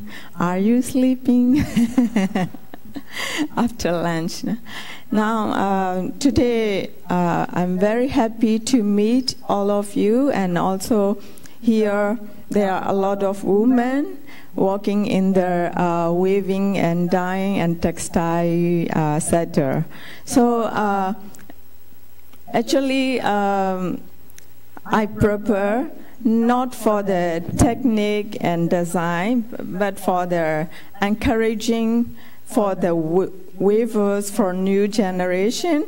And also I'm actually I studied since 2004, but from 2004 to till now, I sent our products to Japan. So my first market was Japanese market. So I have a lot of challenges.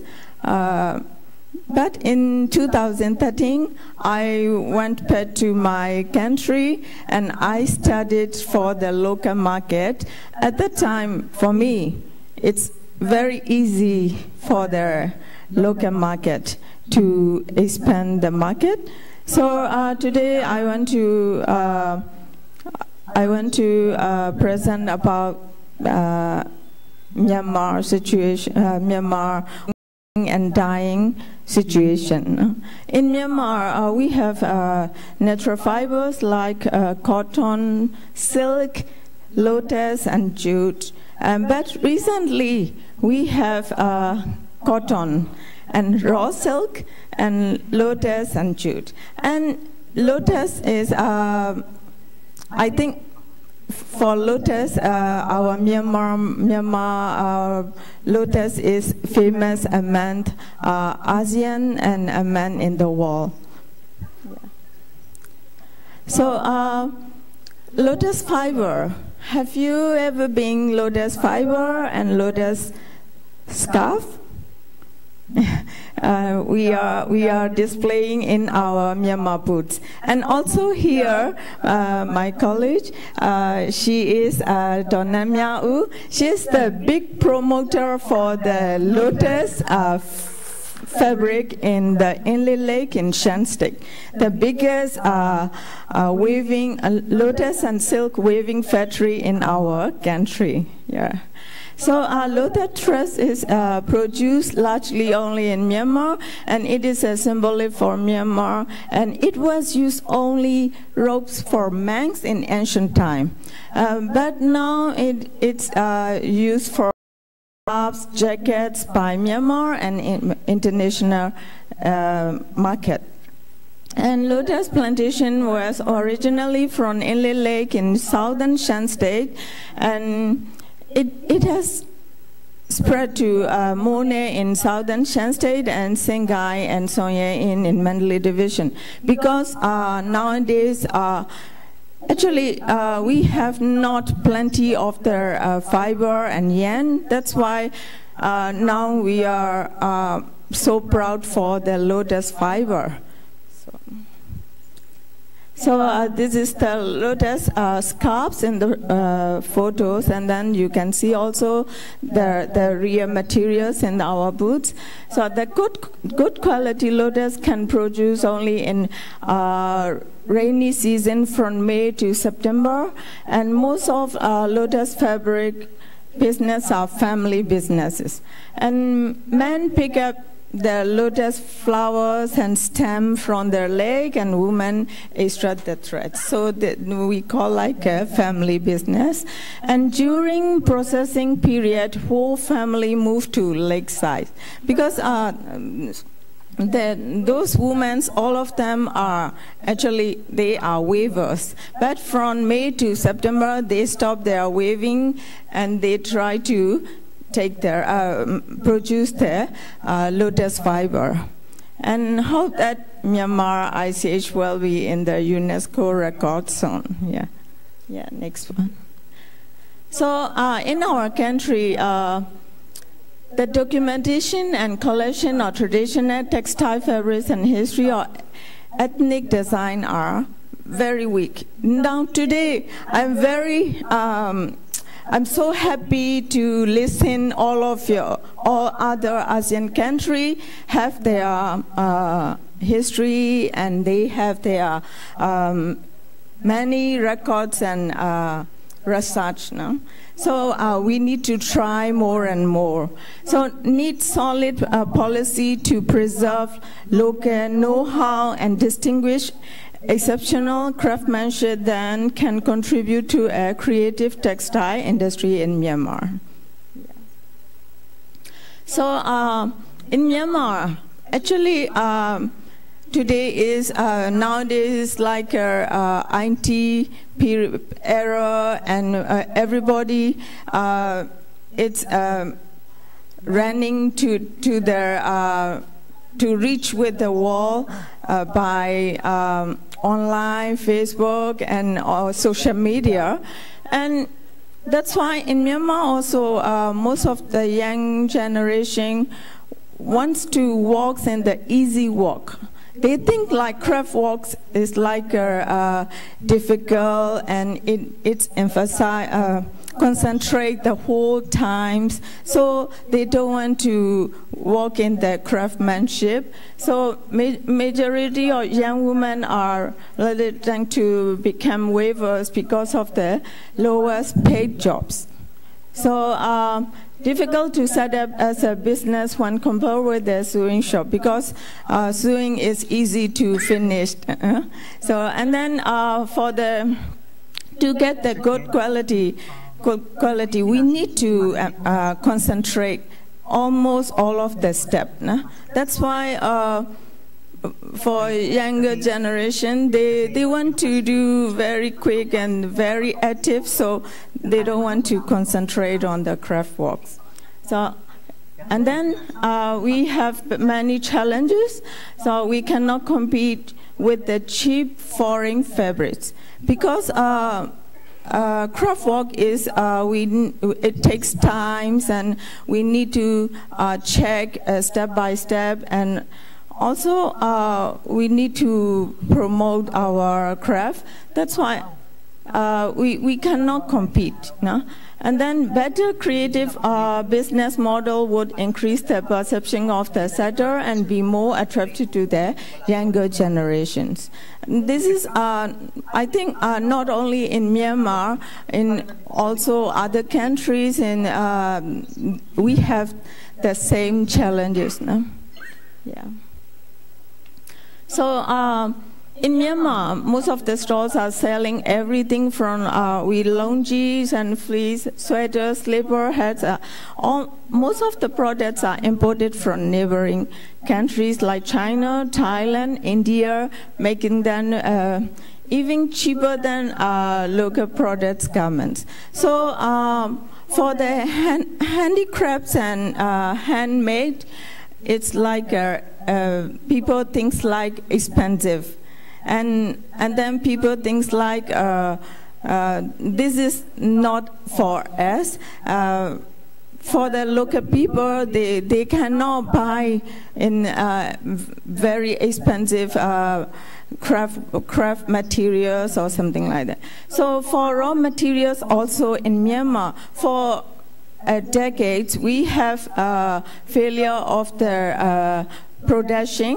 So that now we are buying some of our raw materials from neighboring country. Actually, we have had. So we need to recover again, and we need to promote again. So and then from the natural fiber is replaced by the synthetic fibers. Even global warming is happening. So.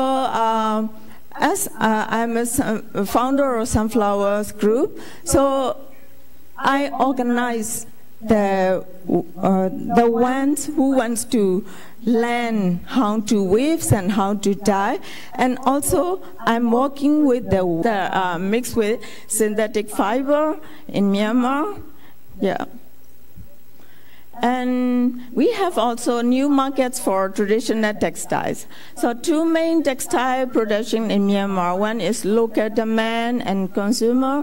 First, machine weaving fabric recently very popular among in our local people, because it is cheap, and also human resources also can get for the machine weaving. So for the hand weaving, we are very difficult to organize for hand weaving. So now government support for the supporting for the one who wants to go to their weaving schools, and then after that we private sector help for their livelihood program after finishing the school. We organize the students, and then after finishing the school we create the jobs for them. So I have a very small weaving studio in Yangshui. Actually, I have no plan to do the weaving studio by myself, no? But 3 years ago, there were the three weavers who stopped with the other factories, and they wanted to set up the weaving studio by themselves. But at that time, they have no money, and they don't know how to start their weaving studio. So, and then they changed their career to the hotel life. So, but it was not fixed with them. So I discussed with them, and we try to set up the weaving studios. So in Myanmar, is like that kind of challenges are facing now. Yeah. And then second is the niche, and often led by creative, independent entrepreneur who work with local weavers, and in between could be between the two segments to diversify the marketplace, and through market research cater for the high demand for the textile products in Myanmar. For me, I started with the Japanese market, so Japanese market is very how shall I say, they like very qualifying ones. So I am very used to be that. That's why I'm working with the weavers. So I always working with them caring for their quality control. If not, actually, we always think for the international market. Actually, also for the local market, we need to sell quality one. Why not only for the international market? And then weaving and dyeing processes, all of them are the same process. Why all of our products cannot be the quality ones? So in Myanmar, a highly labor-intense and repetitive work which needs patience and fan hands, which is underpaid and not very prestigious. Weaving is culturally considered a woman's work. And then it is often done from home, involving multiple generations of women in the household. So in Myanmar, in ancient time, the same as the Laos, every woman must be can walk, can weave their textile. Yeah. So that, but now very difficult to organize for new generation. So we try to promote the market. After that, we can show how the market will be. So, and then in Yangon, I do the of textile exhibition every year. Why I do the exhibition is at that time I invite the weavers from the weaving house, and then I let them meet with customer directly. And then at that time they can listen all of their complaint, all of their the words which from their customer. So I'm encouraging them like that ways, and after finishing the exhibition, they are so active to weave. Now, and then sometimes the people from cotton fields, they never see how their cotton will be the products, and then how display, and they don't know how much their products is selling. So sometimes we need to encourage them, all of the people from all of our working together in the supply chain. No? Yeah. This is, I'm also encouraging the women who are in the conflict area, because in Myanmar also till now we had the civil war and conflict area. In that area, most of the affected people are aged people and women and children. So at that time, women feel like they feel like they have no hope, and they don't know when they can go back home. At that time, we gave the training for the weaving. And then they weave, and then we sell in our market. So like that way, we are doing the trauma healing. Yeah. So, and then according to the research conducted in December 2016, it is discovered that Myanmar textile market has picked up over the last 3 years. Compared with other countries, Myanmar still promotes its traditional ethnic costumes that range from casual wear to fancy dresses. In Myanmar, we have about 135 ethnic people, so we had a lot of design and we had a lot of weaving techniques. So that is also very beautiful culture. Yeah, and then. We also accept for the innovative idea and creativity, and we need to maintain our traditional design, traditional method, but we also need to create the design for our period, for our era, so that we need to accept for the innovative design. Yeah, this is the very newly produced with an innovative design, but this is not weaving, this is printing. But this is also history of our era, who produced this era, this kinds of textile, no? Yeah. Yeah. And then this is mixed with the contemporary and traditional design. And also in Myanmar, also natural dye is booming since 2000. Collaboration with the weaving schools and JETRO of Japan Trade Organization. And nowadays, I'm also in our own weaving studio. We never use the chemical dye. We only use natural dye because of we want to do ethical work. I don't mean that chemical is not ethical, but as possible as I can, I wanted to, yeah. So recently, only 20, not more than 20 places are doing natural dye around Myanmar, no, very small, yeah. Yeah, this is natural dye ikat and in our workshop.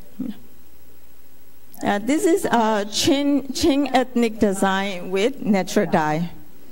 Firstly, they don't dare to weave the cotton and natural dye, but I let them do. Even if they will, it will become reject. Let them do and let them try. After that, we can get the result. No? So. Yeah, like that way, in Myanmar we have so many challenges, so we need to try more and more. So today I listen many learning from each country. That's why thank you so much for your presentation today. Thank you.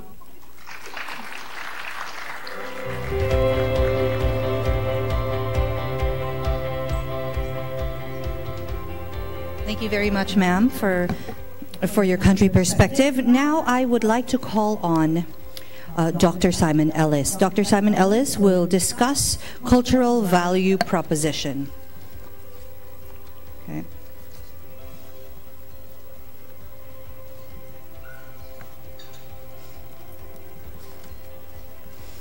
Okay, so Dr. Simon Ellis is a professional archaeologist, school teacher, and town planner before working at UNESCO Institute for Statistics from 2001 to 2012.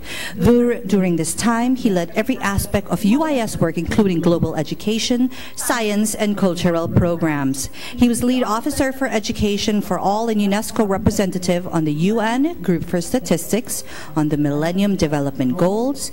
He was also senior manager of the team which produced the UNESCO Framework for Cultural Statistics.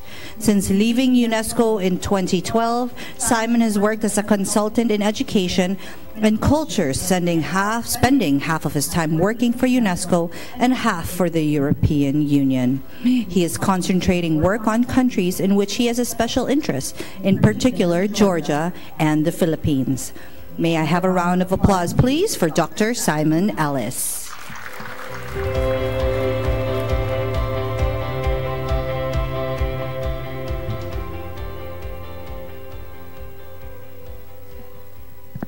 Thank you, and thank you to PTRI and DOST for the invitation to speak here. I'm not a textile specialist, and I've been writing a lot of notes and listening very hard to what's been said. What I do is I specialize in using government's own official data to argue for something I believe in, and I believe in traditional textiles. So do I advance, or I just say next? Okay. So there's 2 points that is in my presentation. I will probably only cover the first one because I just don't think we have time. Basically, I believe that craft is a fundamental activity which is central to sustainability and probably the new world we live in, especially textiles. And then I also think that it is the traditional textiles are a fundamental part of unique future competitiveness of each country, and so they must be supported and maintained for that reason. And it's the first one particularly that I'm going to be looking at. Next, please. So this is where my data comes from. Now, everybody says that there is no statistics on craft production, on handmade production, and you can't distinguish between handmade and machine-made. I'm sorry, but that's wrong. You can, and I will do this now. The problem is that this is hidden. All the data is held by national statistics offices, and you need to get at the information to come up with it. And when you do, there's a lot of detailed analysis which you can do, which speaks a lot about the weavers and who they are, what they do, and other elements. And what this does as well is, compared to any other information, because it's national statistics, you look at who the people are and what they do in the whole context of the national economy, in the whole context of how old people are throughout the country, in the province, the town, whatever. So it's extremely powerful information. Next. I think there's missing one. Yes, so just to say, these are the people who have supported me, particularly this year, when I've been working in the Philippines. This is the third time I've been lucky enough to come here just this year. Next, please. Part of what I'm doing here is I'm using a series of ways of classifying statistics which pick out elements which are about culture and craft and thus textiles. And I have two kind of national examples, if you like, here. On your left is the UNESCO framework that I originally produced, which has now been translated into Vietnamese. On your right is the Philippine Primer of Cultural Statistics, which was launched last month. Next, please. So this is the first of those propositions, if you like. I mean, in many cases, I don't really need to argue these propositions for you, but what I'm doing is putting this kind of argument to a government. So, okay. Again, I think we've missed one there, have we? Maybe not. So there are two fundamental global goals for sustainability. And this is, well, there are a lot of them, but these are two that clearly identify crafts. So local culture and local products. They link it to tourism, but we'll kind of forget about the tourism a bit at the bottom. The most important thing for me is about the local culture and local products. And again, producing the statistics which show this local culture and local products argues the case about why this is important. Next, please.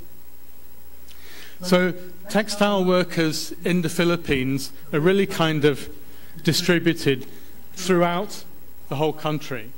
And they're closely linked to the natural resources. So again, you can see immediately the sense of you're not dealing here with textile workers who are just in one particular location or concentrated in major companies or something like that. They're everywhere. So this is not a policy, this is not an industry, this is not a craft which is just a particular speciality of one place. It happens everywhere. It's a national issue and not just anything for any particular area. Next, please. It's also, above all, it's an older female workforce. So if you look at the orange column, that is all the Philippine workers, and you can see that their average age is in the 20s to 30s. If you look at textile workers, they're the red column, so their average age is in the 30s. But if you look at rural textile workers, whom I would argue are the ones above all making traditional textiles, they're over 50. So the average age of people working in rural villages in the Philippines in textiles is over 50. And over half of them are also women. There are a number of also twists. We can go into this a bit more in depth. So, for example, if you look at the average number of widows in the population of Philippines as a whole, it's around, it's only 4%. But if you look at the average number of widows in the rural textile population, it's 11%. It's 4 times as many. So there are 4 times as many people, women, in the rural textile production who are widows, therefore on their own, single-person households, or the eldest in a larger group of a larger household, than there are in the overall population. So already you're beginning to see the picture here. Overall, compared to the national population, rural textile workers, who are the most likely ones not working in factories but working on traditional textiles, they are over 55, they are women, and they're more likely to be widows. Next. Also, again, linking into this, it's well known for craft that fundamentally these kinds of people sell locally. So their basic economy really is in their local communities. Next. And then you can also look in detail, and I can in great detail, about how much they are paid. And what we see here is that obviously textile workers who are on monthly salaries, therefore they're likely to be urban ones working in factories, get paid most per hour when you look at it. But if you look in fact at workers paid by piece, which is more the rural workers, rural piece workers in textiles get paid more than piece workers in any other sector in the Philippine economy. In other words, if you want to be paid by piece rather than by month or by day, it's quite good to be a textile worker.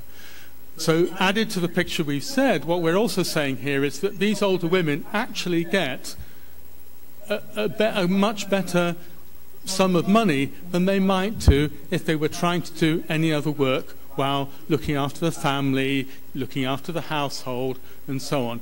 And that again aligns with a lot of textile surveys, in fact. This is the overall breakdown of textile workers and the way they're paid.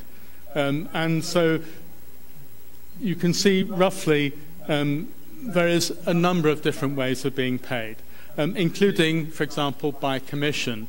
And I am assuming And part of the problem with statistics is it's difficult. You have the numbers, but you don't know what they mean.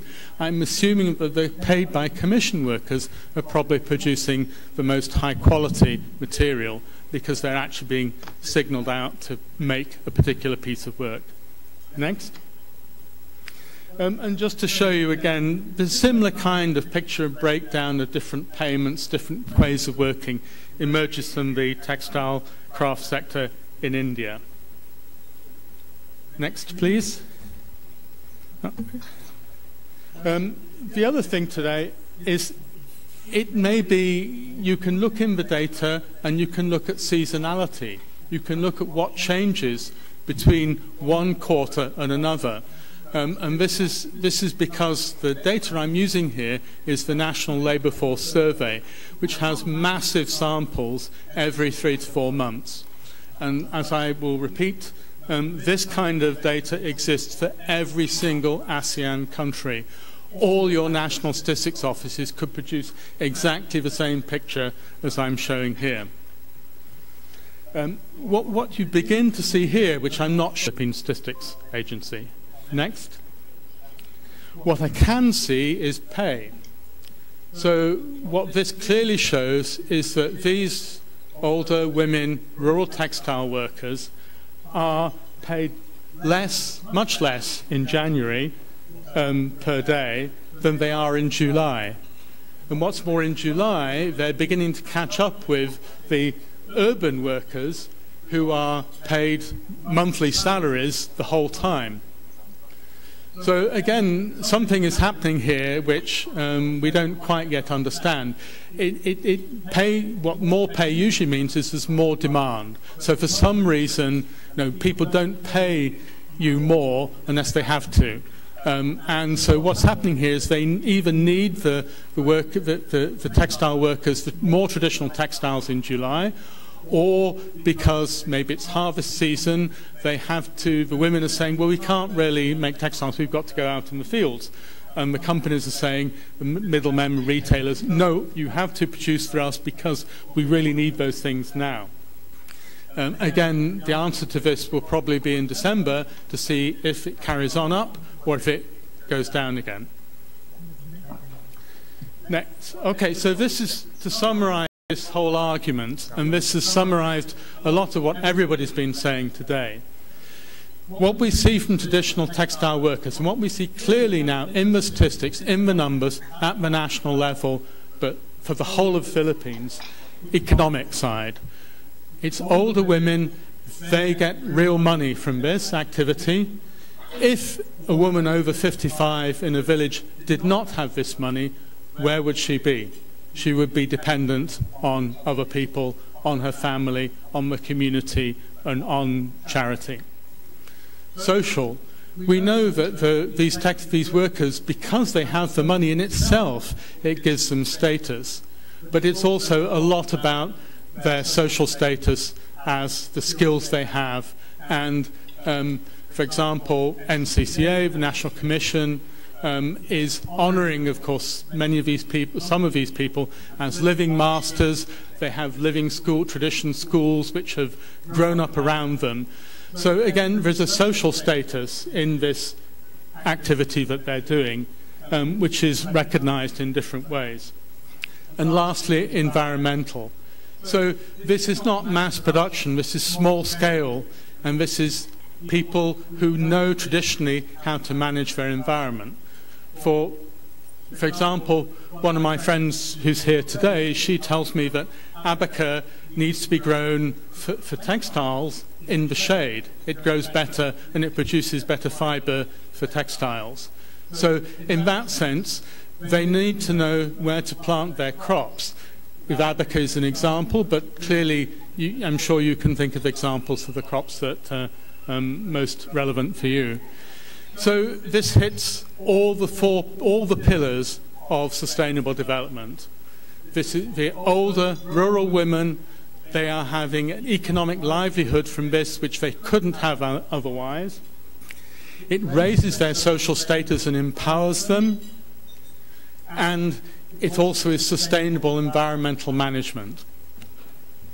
Now, I kind of have a bit to add to it because a month ago, Celia and NCCA a bit to think about the social value. We know that these textiles, and again it's been talked about, they often have, there's a meaning and a value in the textile which is the religious, the symbolic value, and the value within the traditions of the community.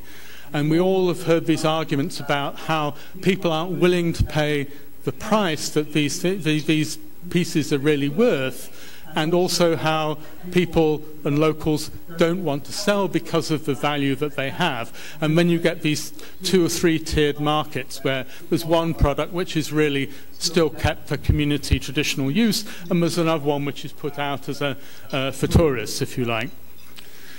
It's difficult to be clear as to how to judge this, and with statistics what you do is you try and find a metric. So when you find a metric, it's a measure. I'm not talking about real numbers, I'm talking about things which kind of say how big things are. One thing that strikes me is that increasingly, and again it's emerged a little bit so far, that the big way forward for a lot of traditional textiles is you need to market it with a label and a picture of the person who made it and the life story of the person who made it. And it has been proved in the US and all the European markets that the price goes up enormously when you have that label. So I would say that difference in price is already itself a marker of how important that traditional story of how that textile came to be is. So that's one point. This whole talk that I've given and the kinds of mix of the environmental and the social environmental, how that builds together, again, is another sense of this is not just an economic story, this is a broader story of value here. And then, again, you can put something on this, perhaps through IP, perhaps through the skills level that is there. But this needs more to work on. Okay, it looks like I've got myself a little bit more time. I'm not going to go on too long, but we'll go into the competitors now. Next one. Okay, so just to finish off here, so conclusions, sustainable development. Despite what everybody says, all this data is available for every country. That can be measured too. So that way you could measure the degree to which traditional textiles brings people out of poverty. And lastly, of course, these women over 55, that's the average age of the workforce. All this is disappearing. And again, we know that in some initiatives, the younger, and some examples, thank goodness we've heard today that some younger people are interested. But we need to keep this bigger picture in mind as well. This whole population over 55, we need to change that to the average age is more like 20s and 30s. That is what is a sustainable industry in human terms. Okay, next please. So how does it contribute to competitiveness? Okay, so this is my argument to say why traditional textile governments need to fund traditional textiles because they're important for the national economy. Firstly, at the moment, new markets, developing countries compete on price, make things cheap. After time, if you're successful, you can't make things cheap anymore. Because you're successful, the profits go up, the prices go up, and then you can't compete that way. You have to compete on quality. This is the basic way that company economics goes. What is a key element of quality, or a major part of quality, is design. And we've heard a lot about, both in traditional and non-traditional terms from Edric about that in the previous but one presentation. Traditional designs are unique to your countries, your communities, and your craftspeople who have learnt these skills, again, as I say, over hundreds of years. Therefore, craft production is a key, essential element of competitiveness. If those skills are lost, you'll be losing something that only you can do.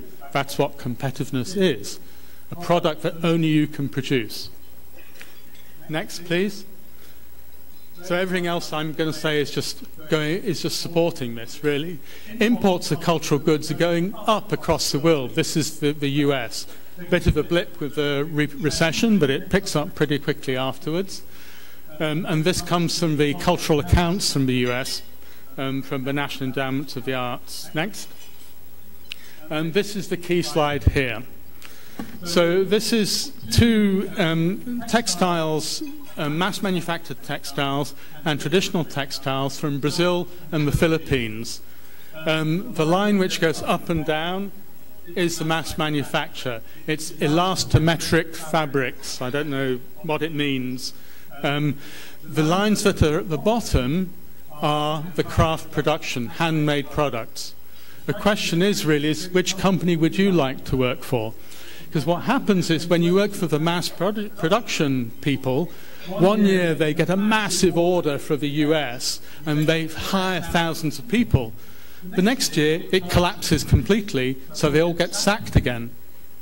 Whereas if you're working for the craft industries, yes, there's not very many jobs, but you can see it's steady growth the whole time.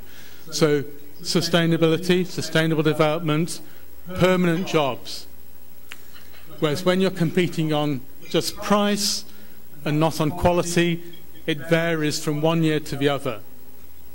So I know which company I want to work for. Next. So the Philippines, the business data is somewhat complex, but this is similar in a way. This is comparing the value added, the value produced by big companies, big textile companies and small textile companies.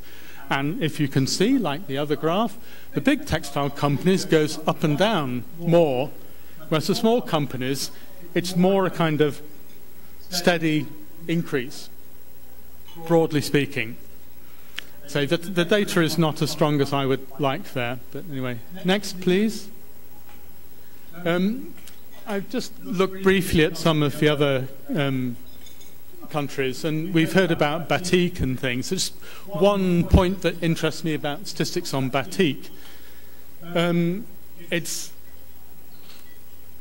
total value, according to the trade data, is $146 million annual exports from Indonesia, but 81% is men's clothes. So, I mean, it's kind of, I almost feel like this is kind of reverse sexism, but does batik not sell for women as well? I mean, I know I like batik shirts, and it may be traditional, especially in Indonesia, but no, there is a market opportunity as far as I can see here, and it's all tops. But next, please. Another example, Thailand. Now, again, this is jewelry, and this is putting mass-produced jewelry in with traditional jewelry. But what you see here is imports into the US, and Thailand is competing with China and India. So countries, goodness knows how many times its size, and it produces and exports into the US as much jewelry as India or China does. Now, it is mass-produced jewelry, but Thailand doesn't have so much natural resources. A lot of the natural resources for this are imported and are reorganized, remade, as it were, in Thailand. And so the skills that they have in remaking that jewelry is something that comes from long craft traditions. And in fact, next slide, please. In the whole of the Thai economy, more people work in craft in Thailand than on the whole of the transport system. So including taxi drivers, bus drivers, train drivers, everybody. It's the 8th biggest sector in the economy. So again, at that kind of broad macro level, you can see how important this seemingly traditional home-based industry can become, and how it can be a really major force in the national and international economy. Okay. So 50 years ago, when ASEAN formed, the goal in textiles was definitely mass production.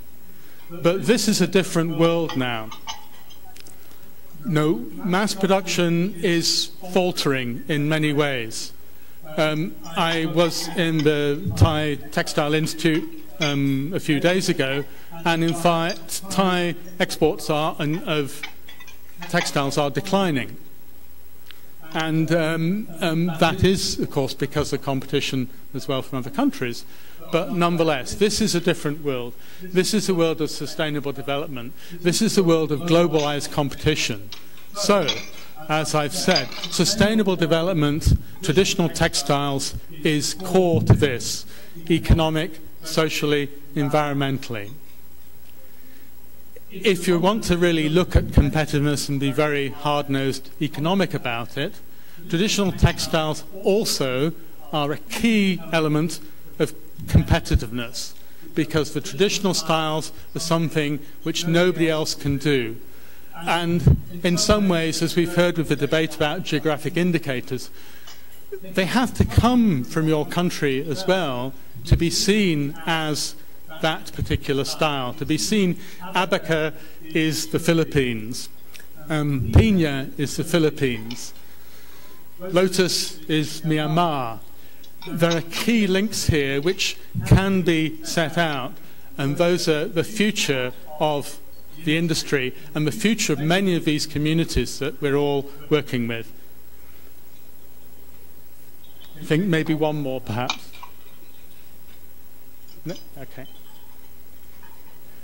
So, to repeat, I've drawn this from national statistics from at least Thailand, Indonesia, and Philippines, above all Philippines. Similar data could be found for every ASEAN country. All these surveys, the business survey, the labor force survey, they use exactly the same methods, exactly the same descriptions. The only barriers are you have to extract it from the National Statistics Agency. There are some issues with sample size, so for smaller, if you go down to village level, you wouldn't get it. It has to be bigger regions or provinces. And you need to know what to ask for. That's a bit technical, but it's not as technical as that. It's easy to explain. So, thank you very much.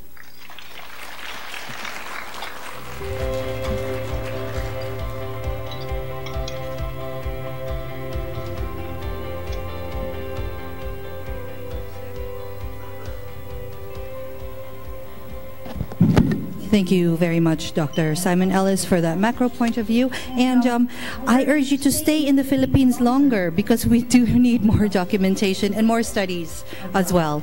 Our next speaker is Ms. Charmaine Nugid. Her talk will be Global Trends in Textile Innovation for Circular Economy and Answer to the Sustainable Development Goals. Okay, Ms. Charmaine Nugid is co-founder of Go for More. She's a proven track record of progressive achievement and responsibility over the last 14 years in Asian and global corporate responsibility and sustainability, working to mitigate the negative impacts of private sector activities and enhance positive impact and sustainable development across varied roles within the UN system, government, and in the private sector. As the General Manager of Vendor Compliance and Sustainability in Ly and Phong, Vietnam, the largest consumer goods supply chain intermediary, she worked on key labor and social public affairs engagement and partnerships such as the ILO IFC Better Work program. She was also a UN volunteer under the UNV7 country project.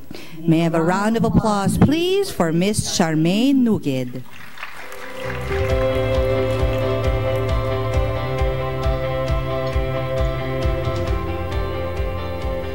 Good afternoon, everybody. And first and foremost, I would really like to thank Director Celia and PTRI for inviting me to this particular event. And I would also like to congratulate PTRI and DOST for hosting the very first ASEAN textile event. And it's an honor to be here. I also would like to echo Ambassador Albert, in a way, in the sense that I feel like I'm a little bit out of sustainability. And there are a couple of points that I'm hoping we could clarify and at the same time also bring out, particularly in areas where there could be more areas of collaboration. Now, at the end of the day, we know that this particular sector, and I think I have to advance some of the thoughts across the slides, because I was originally told I would have an hour and now I only have 20 minutes. Right. I know it's one of those difficult positions to be the last speaker, and especially when I know I'm competing with your merienda and your food. But the first point that I do want to bring up is I want to figure out where are our areas of commonality, particularly when we talk about innovation. Why do we want to innovate? What exactly is it? What are we in it for? What's the benefit for us? And more importantly, what are the problems that we're actually trying to solve? And in that respect, how exactly is the global industry responding to those problems, and how are we actually moving towards what has just been called Textile 4.0. I think some of you have already been hearing about this. It's Industry 4.0. Everybody's moving towards that. How can we make that a more sustainable, more inclusive conversation, particularly since we need to address certain issues by 2030 in order to actually make it to the SDGs and make sure that it doesn't become like the Millennium Development Goals, that it's more than just an aspirational set of goals. Next. No. All right, so why are we trying to innovate? Obviously because we want to have individual firm benefits, but at the same time we also want to be able to address what exactly is the global problems or the global negative impacts that the overall apparel, fashion, home goods, textile industry actually has on the world economy. So I'm going to try to speed through issues related to the market, life cycle, impacts of fibers, to try to dispel maybe certain assumptions that we may have about certain fibers. What are the new problems that have arisen in the sector, and what are the old problems that we actually haven't solved yet, that we haven't innovated for enough yet. The presentation that I actually have slightly differs from what you have in your book, because I received new information yesterday that I wanted to include for this particular event. Next, please. So who's buying our clothes? We all know that it's a really big sector. The estimate is by the year 2030, it's going to be a $2 trillion industry. Everybody needs clothes, whether it's the luxury sector, whether it's the mass market sector. And some of the points that some of our distinguished speakers have already raised about how hard it is to finance, to get customers to buy artisanal goods, how it's not getting properly appreciated at first in their domestic market, and how difficult it is to achieve certain price points. It's the same sort of challenges that we're actually experiencing when we're talking about more sustainable mass market goods. Next, please. So, because we need to be facts-based, the Philippine apparel market, based on the latest industry study that came out of LaSalle, more or less points to, if we follow the figures, and I'll just translate it to US dollars, the projection is about, it's a $10 billion domestic market. This is more or less how much the Philippine market is worth when it comes to apparel. Next, please. All right, so when you talk about the global fiber market across different studies, across the board, synthetic fibers is about 60-65%, depending on which study you're looking at. It hasn't really moved. Cotton is more or less around the 25% to 30%. Viscose, which is wood-based fibers, which not many people actually discuss about, is approximately 6, 7, 8%, depending on what you're looking at. Because some of you may remember what viscose is from some maybe 50, 40 years ago, when it was more commonly known as rayon. So it's been re-innovated now. It's now become viscose. Next, please. All right. I will address head-on the very first problem from the conventional clothing sector. You read a lot of these, particularly if we're talking to social entrepreneurs, millennial entrepreneurs. Oh, fast fashion is the second most polluting industry in the world next to oil. I want to address this particular statistic head on, because when we finally look at the numbers, this actually didn't really come from fast fashion. It came from cotton. It came from the textile sector, particularly the mass market textile sector, with reference to water usage. Right? But that being said, when you really look at the numbers across the board from conventional cotton, conventional polyester, conventional viscose, it's still polluting enough, still second next polluting to oil, but about fifth most polluting when you take into account the combination of water use, greenhouse gas emissions, energy use. Next, please. So, because we always normally talk about polyester and cotton. This is the common conversation. We kind of miss viscose in the conversation. And these are some of the challenges that we are also facing in viscose. Next, please. All right. So, okay, can you just keep clicking until we get all the pictures out? Click. Okay, one more. One more. Okay, okay, we can stop now. The new problem that we are talking about now, aside from how polluting the cotton industry is microplastics. And I think some of you may have already seen some of the information that's coming out from Greenpeace, how the Philippines is the third largest source of ocean plastics. Some of our other colleagues here, some of our other neighbors as well in ASEAN are also on that list, in the top 5. So Indonesia is in that list, Vietnam is in that list, and of course China is on that list, India is on that list. And one of the things that we found is that we can't just look at the problems that we see. There are hidden aspects to the problems that we need to be wary of. And next, please. What we've found is that one of the new information that's coming out now is that textiles, particularly polyester textiles, is one of the highest sources or potential sources of microplastic pollution. So this is the stuff that Greenpeace can't do an ocean cleanup on. And per the technology the last we've talked about the technology to try to screen this out, a lot of municipal wastewater all over the world do not have fine enough screens to get out all the microplastic, particularly microfibers that's actually coming out. Now again, these are new studies that just came out this year. So aside from the microplastics that are coming out through your washing machine, some of it is just coming out through rubbing straight into the air. So it's actually becoming air pollution. Right? So, next please. When we talk about problems as a global sector, this is what keeps us up at night. We do not want to contribute to these problems, and we want to find ways to solve these problems across the board. But that doesn't mean there are not some old problems that are still there, which includes, and I will bring this up, the whole living wage, fair wage issue, which I know that a lot of artisanal producers address head-on through providing more premium, more premium worker or partner employee compensation.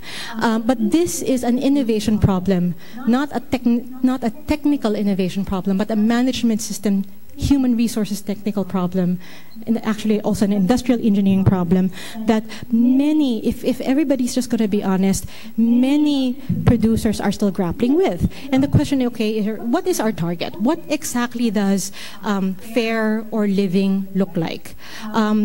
I also want to bring up that, of course, this is a global conversation. Some countries already in Europe have elevated this conversation beyond living wage and talking about universal basic income, right? So it's all a question of, okay, how do we fund this? So that's always going to be the #1 question. How do we fund anything that we're trying to do? But of course, we have to figure out what is our target. The most ambitious target across the board, across all of our countries, is known as the Asian Floor Wage Campaign. And they've set the highest bar available when it comes to what a living wage is for the whole garment textile sector. For the Philippines, it's about 20,500 pesos per month. So that's approximately $450, so give or take, right? Without overtime. Next, please. So another point that was raised, which the good doctor has already mentioned, is about gender and how important. We've always been talking about the textile sector, the apparel sector, the fashion sector as a highly gender essentially a women's sector. But what we found when we go to the other side, when we go to the mass market textile, and this is where we're really putting a definition or a differentiation between apparel and textile. We're talking about really spinning and fabrication. Next, please.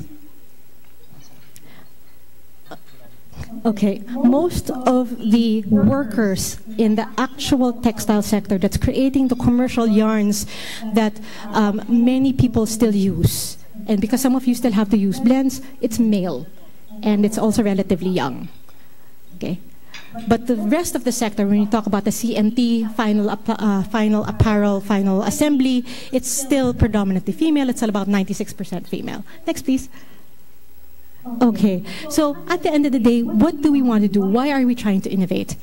We're trying to innovate because we're trying to capture value. We're trying to capture positive value. We're trying to minimize negative values. Based on the pulse of the fashion industry, there's been a report from the Global Fashion Forum that these are the general targets that the whole sector has tried to lay out for itself by the year 2030, which does as well include, if you look at living wages, at least a minimum 120% premium pay above any country's minimum wage, plus give or take. So assuming that they're going to be a signatory to the said agreement, this is what they will attempt to do by 2030. We can debate whether it's an ambitious enough target or not later, but this is a hard target that's already been put in place. Next, please. So I want to bring up yesterday, this is the new information that I had actually put into the study. Yesterday when I was at the PIDS, so the Philippine Institute for Development Studies is the country's a think tank, especially when it comes to economics. And this was actually my very first job. 20 years ago, I was in PIDS. So when we were doing industry studies, so this is one of the institutes that the government commissions to create industry studies, they were trying to understand exactly what is the state of Philippine innovation. And the study was just launched yesterday. I can share the link with you later. Unfortunately, the data is just not aggregated enough, but there is enough information there that we can use that can be useful for this sector, for the Philippines, and for ASEAN as a whole, because this kind of information can't be useful if it's not comparable, right? So when those who have been identified as innovators, those who have found ways to innovate, these are the different effects or different positive impacts that they've received after they've innovated, whatever that innovation could be. The top line is the number one benefit that they received, all the way to the bottom. And it's interesting that reduced environmental impact, materials, and labor cost is the lowest perceived benefit that they thought that they would have. Next, please. So what were the operational definitions used? What does innovation mean? This is actually taken by the PDS from the World Bank. So this is actually sort of a localized study that came from World Bank. So there are 4 kinds of innovation. So a lot of us, when you think about innovation, it's R&D. We have to have chemists. We still do. We definitely still do. We still need engineers. We still do. But there's more to innovation than just looking for the next scientific breakthrough. That includes really looking at new or significantly improved goods and services, new or significantly improved distribution or production processes. And then there's organizational innovation and marketing innovation, which isn't really as dependent on specific scientific knowledge. And what was found, next please, is that we kind of suck. Sorry, in the Philippines. We kind of. But when remember, this is called competitive collaboration. What we found, and I've lived in Vietnam for about 63% of MSMEs don't do any form of organizational innovation. No innovation when it comes to how labor is organized, how administration is organized. And when they did the impact study, they found that the more MSMEs put investments in organizational innovation, they actually had the highest benefits. It's actually here in organizational innovation. Marketing innovation it's across 30 to around 30% to 45%, and as expected, the larger the form, the more innovation there is. Next, please. So what were the determinants of innovation? Size matters. Size does matter. The sector matters. But they found that there was a lot of innovation in the food sector. But when they looked at the rest of other manufacturing, there's not enough innovation in the other manufacturing sector. And they've also found that the best collaborators for innovation were other private sector clients, their markets. Like, for example, how our other colleagues here have innovated for the Japanese market. It's innovating for the market. And what they found was that our universities are not equipped for this kind of collaboration. Our government agencies are not as equipped to handle for this collaboration. I would actually like to skip now to other parts, otherwise I won't be able to make it to the other side, but you can easily check out the full study online. It's publicly available. It was, as I said, launched yesterday. Next, please.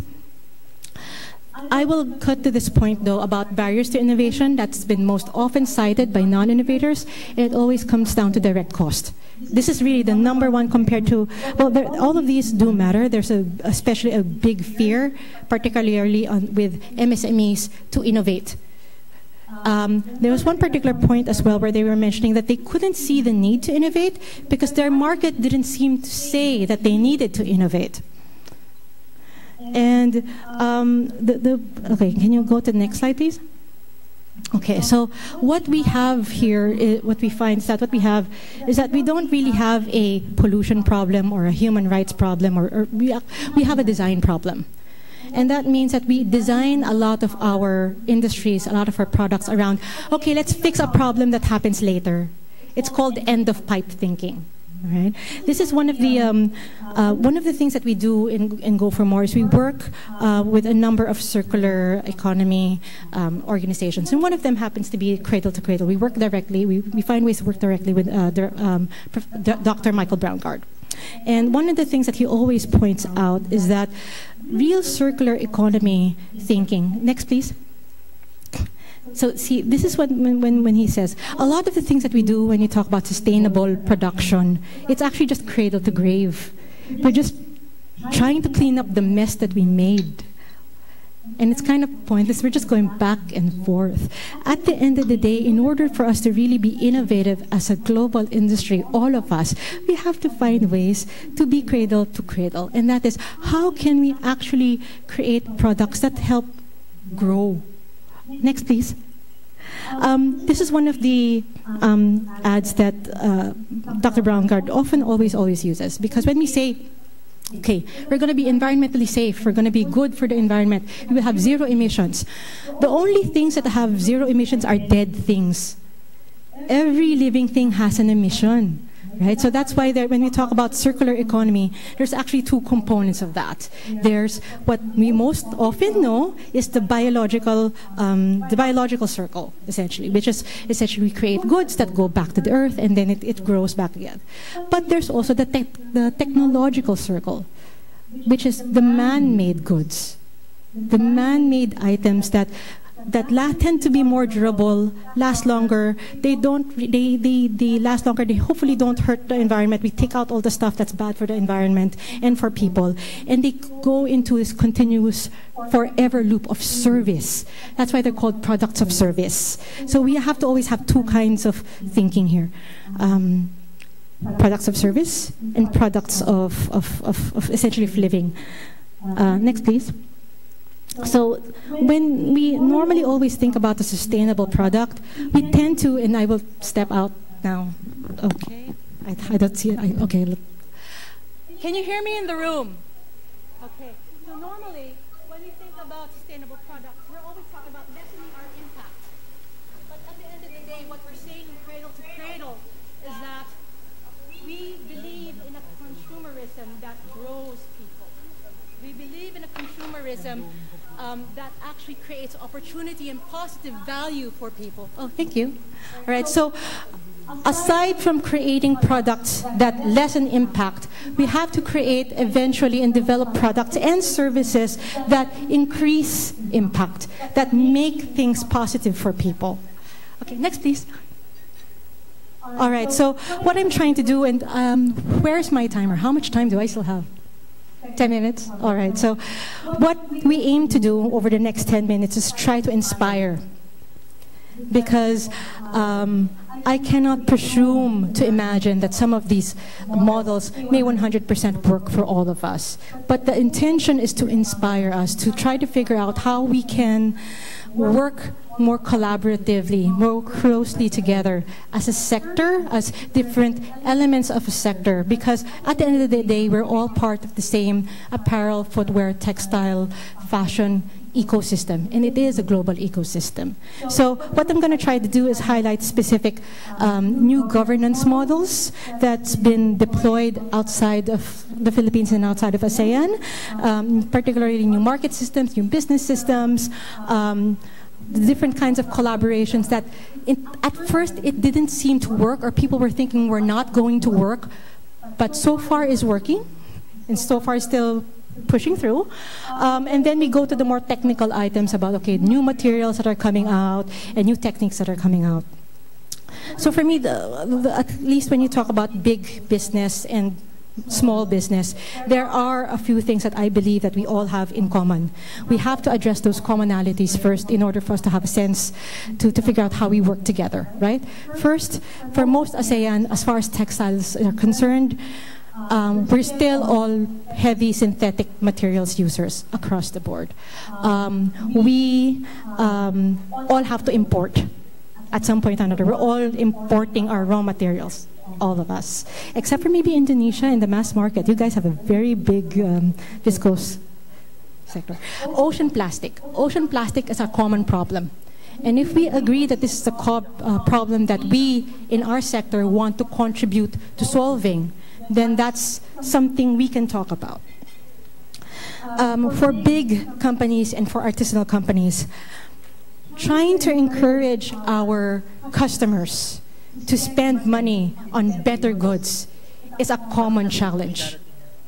It's a common challenge. It's very difficult to get people to spend more.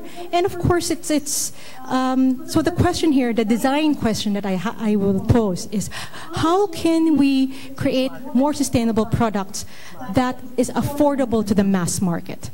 This is one of the top questions that we keep raising.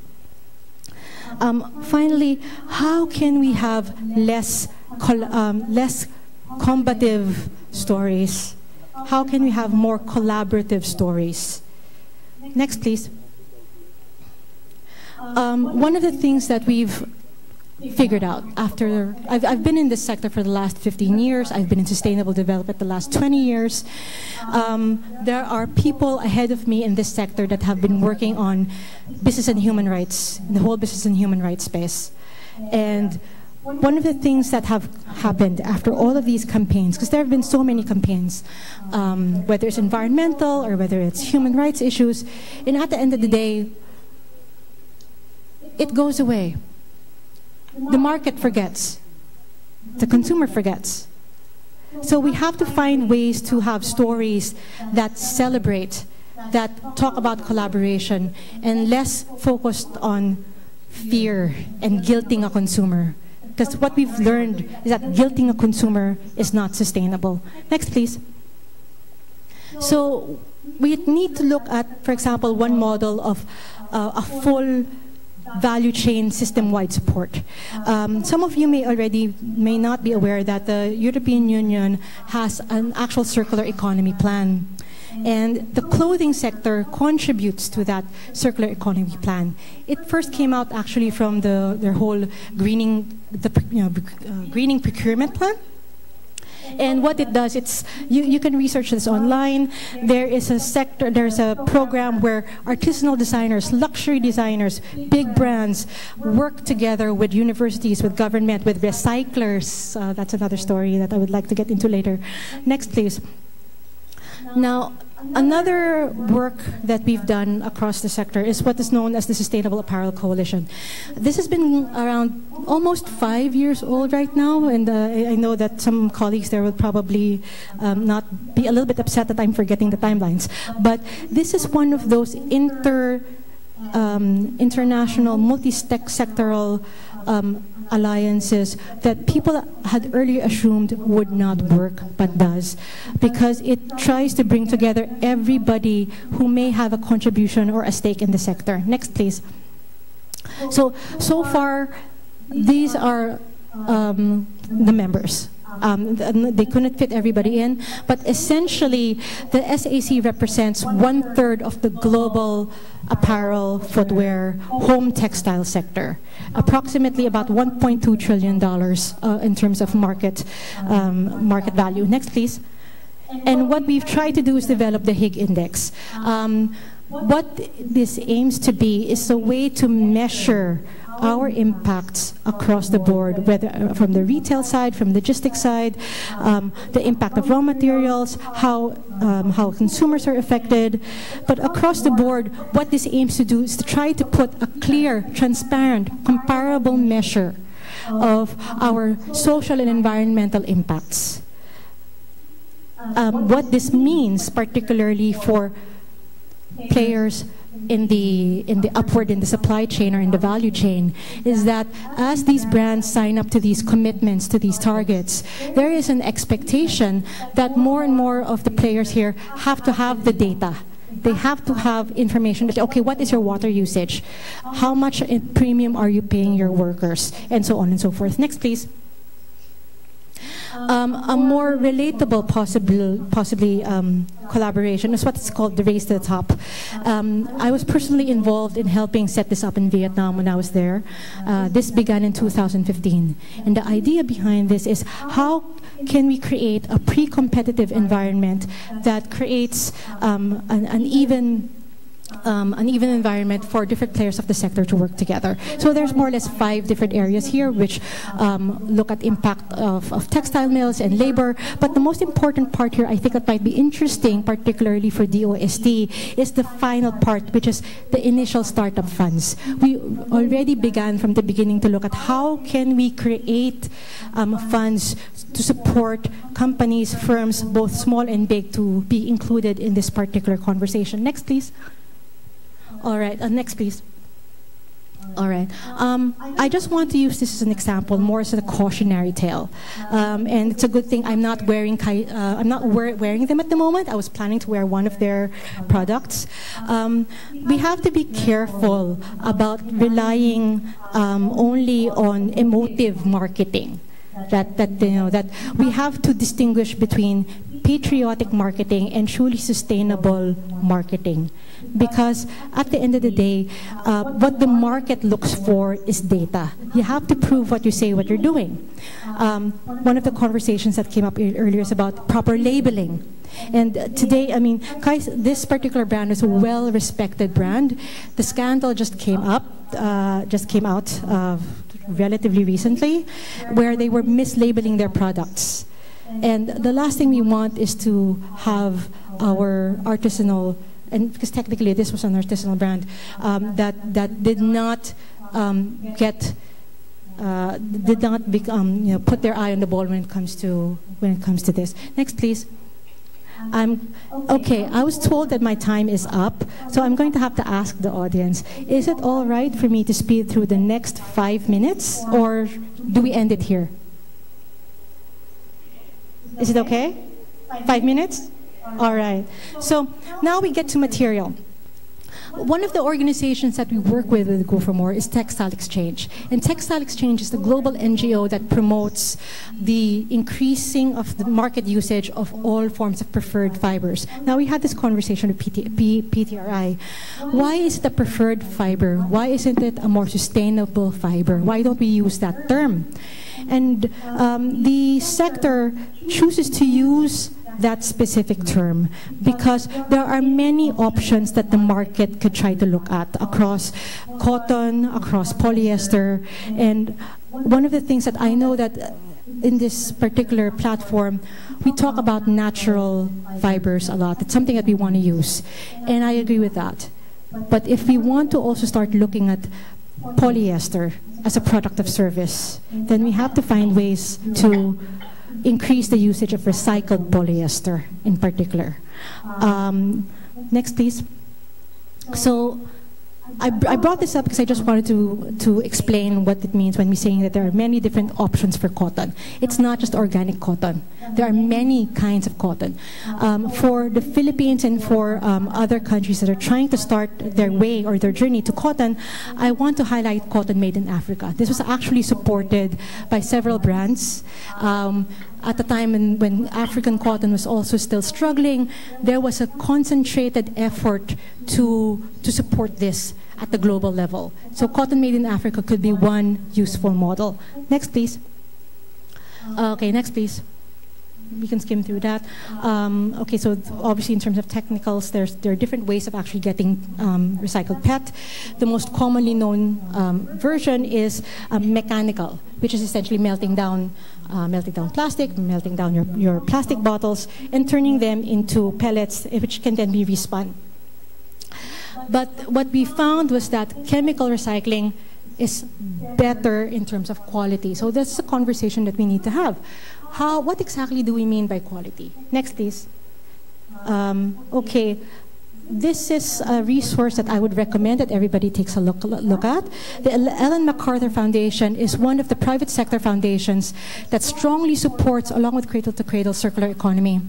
And their work tries to support the work for governments to transition to circular economy. Because as I've shown you in terms of the example for Vietnam and for Europe, if you don't have a government ecosystem that supports circularity, then individual private sector efforts won't really be as impactful without government support. At the same time, we need to also make sure that there are more universities that can then provide information about how to transition to circularity. Next, please. Okay, this is just an example of how it looks like if you want to figure out how to become more circular. Next, please. Okay, in terms of printing, so one of the conversations that have come up is that printing, it's very water intensive. It's very chemicals intensive. Next, please. But the rest of the global sector has been trying to find ways to become less water intensive and less chemically intensive. Next, please. So even with dyeing, we're talking about, when we talk about chemical dyeing, we're talking now about looking at less chemicals, more water, less dyeing. There's even one innovation that's coming out of Taiwan, it's called Dye Star, where they've actually started looking at no usage of water. Next, please. When you talk about upcycling, there's a lot of small companies that look at upcycling. But when you look strictly at what circular economy definitions are, a lot of what we're seeing as or being marketed as upcycling is technically downcycling because it's actually lesser quality. You see the patches, you see the yarns, it's shorter, you're not as creative. Real upcycling is essentially it looks like new. And when we speak to consumers about how much they plan to support more sustainable fabrics or more sustainable products in general, people want new. People want something that looks new. People still want things that feel new. Next, please. Next, please. Next, please. Okay, this is the part where, next, please. Next, please. Okay, so I'm just skimming through all of the different examples. Next, please. I want to highlight this point because we can't talk about real upcycling without any form of reforms around the recycling industry. Now, one of the things that we keep talking about, remember we were just talking about ocean plastics, right? And ocean plastics is often usually with reference to single-use plastics, sachets, bottles. Textile waste is actually not being included in a lot of the studies. And when you, again, depends on the countries. Here in the Philippines, textile waste is still not highly valued. So it's not getting recycled. So that's something we need to talk about. And when you talk about recycling, we're talking about true technical recycling, so it looks new. Next, please. Oh, sorry, can you go back? Sorry. This is actually an EU-funded project. It's called FiberSort. And the idea behind this is that the aim is to be able to automate the sorting of fabric, to be able to identify the blend, to be able to identify if it's polyester or cotton, and then to be able to extract chemically. So this is actually where the technological innovations now, because there's a lot of cotton poly blends, right? How can you reuse that if it's a cotton poly blend? Separating that blend and bringing cotton back to cotton and poly back to poly is the next holy grail of technical recycling, at least when it comes to this particular area of work. Next, please. Indonesia, we actually want to use Indonesia as one of our examples, and I know this is a particular company that may have a certain reputation with certain sectors, but H&M did commit to using recycled polyester within a very technically ambitious timeline, and they partnered with the Indonesian recyclers to be able to use that material for actually making that for making the next set of collections. So therefore, they help clean up the ocean in this particular initiative, and it would be great if we had more initiatives like this. Next, please. So, when you talk about Industry 4.0, a lot of the conversations around that now is, okay, it's all about digitalization, it's about going to the new market, it's not even about robots, because robots is actually Industry 3.0. There are already factories in Japan that are fully robotized, even in the early 2000s. So it's all about digitalization. It's about being more science-based and more facts-based.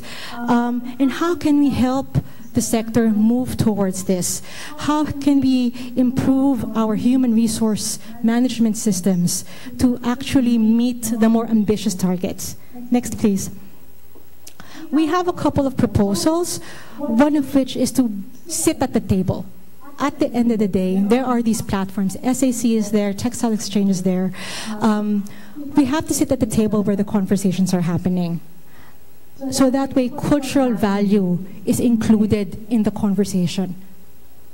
And another point also that I want to bring up, and I'll just skip to the last part about consumer education. One of the things that we keep saying, oh, the domestic market is not educated. The domestic market doesn't want so-and-so product. We have to export first before we become valued. One of the conversations maybe we need to have to try to figure out is how do we educate our domestic markets, because we can't keep relying on the consumer that saw an advertisement that got campaigned, don't buy this product because it was child labor. We can't rely on that anymore. We have to find ways to make sure that regional, local markets support better products. And I don't know how we will all do that, because this is a struggle, this is a question we've been struggling with for 10, 15, 20 years. But how do we learn from each other to do that better? So that's it. Thank you.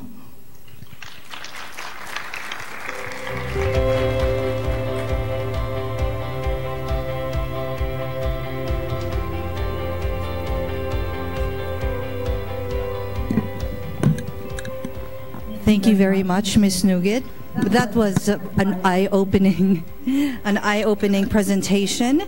May I call on our speakers from Malaysia and Myanmar and Dr. Ellis for our open forum?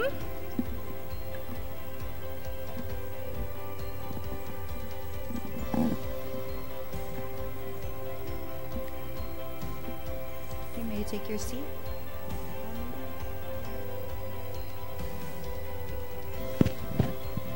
Okay, I'm sure all of you have tons of questions. Yes, foreigner. Isa pa sa side na. Okay, we have our mics on both sides of the room. We will take our first question. Please state your name and your country before you. So, I'm Kino Jiang from Hong Kong. I want to discuss with Dr. Alice. Dr. Alice has suggested the government should support the craft man and to keep the traditional culture and technique. So that's culture's heritage and development. For the government support, I want to see your view. What's the suggestion to the government? How to support this group of people? And second, the craftsmen, how to respond to government support? What's the strategy to them? Any suggestion from you? Thank you. Okay, that's a big question.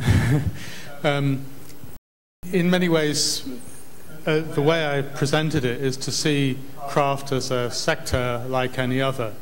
So just as governments look to which is the priority sector in the economy, I'm saying they should have attention to this. And the statistics to me argue two major points why it should be supported. Firstly, because for the future there is this sense of competitiveness because of the styles. And if they don't support it, it will disappear because the skills will die out. So they're losing a competitive advantage in the economy, which they should preserve. The second element is why they should support it is more, if you like, the social argument, which is to say that what again the statistics show is that, especially in the rural areas, this is a group of people, women over 55, who, without this industry, which is dying out, would fall back on broader aim from society. They would need aid to survive. And I hope, in fact, I haven't been able to so far yet, but through the statistical analysis to say exactly how much income from textiles takes families out of poverty. But it is a policy question, so in that sense, it's up to governments. One can present this sense of vis-a-vis arguments, but when asked this question before, I was asked it, in fact, just a few days ago, is to say that there are two choices. Usually when these statistics come out, economic statistics come out, government has two choices. They look at the industry at the top, and they say, this is our most competitive industry, so we need to make sure that it stays competitive. Or they look at the one that's at the bottom, and they say, this is really doing badly. If we don't help it, it's going to disappear. And those are the two choices that usually governments have, and usually they support a mixture. And it doesn't necessarily just mean money, and again, I've had this conversation a bit today. It can mean help in marketing, it can mean help in forming business cooperatives, it can mean support, as we've heard a little bit, for social enterprises who are bringing these groups of weavers together and teaching them how to reach their market. So it doesn't necessarily mean money, but some kind of support. Thank you very much. Director Celia Alumba.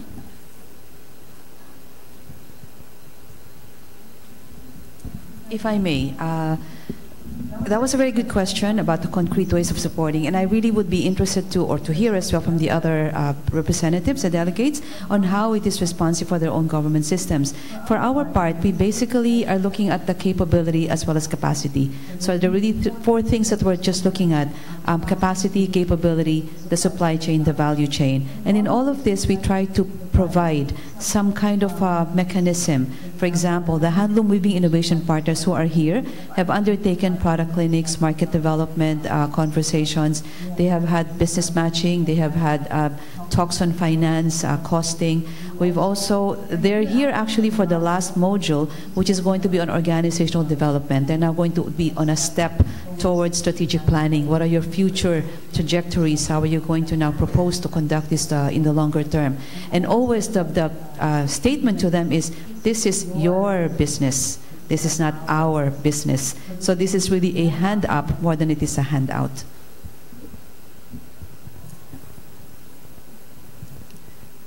Let's begin at the end of the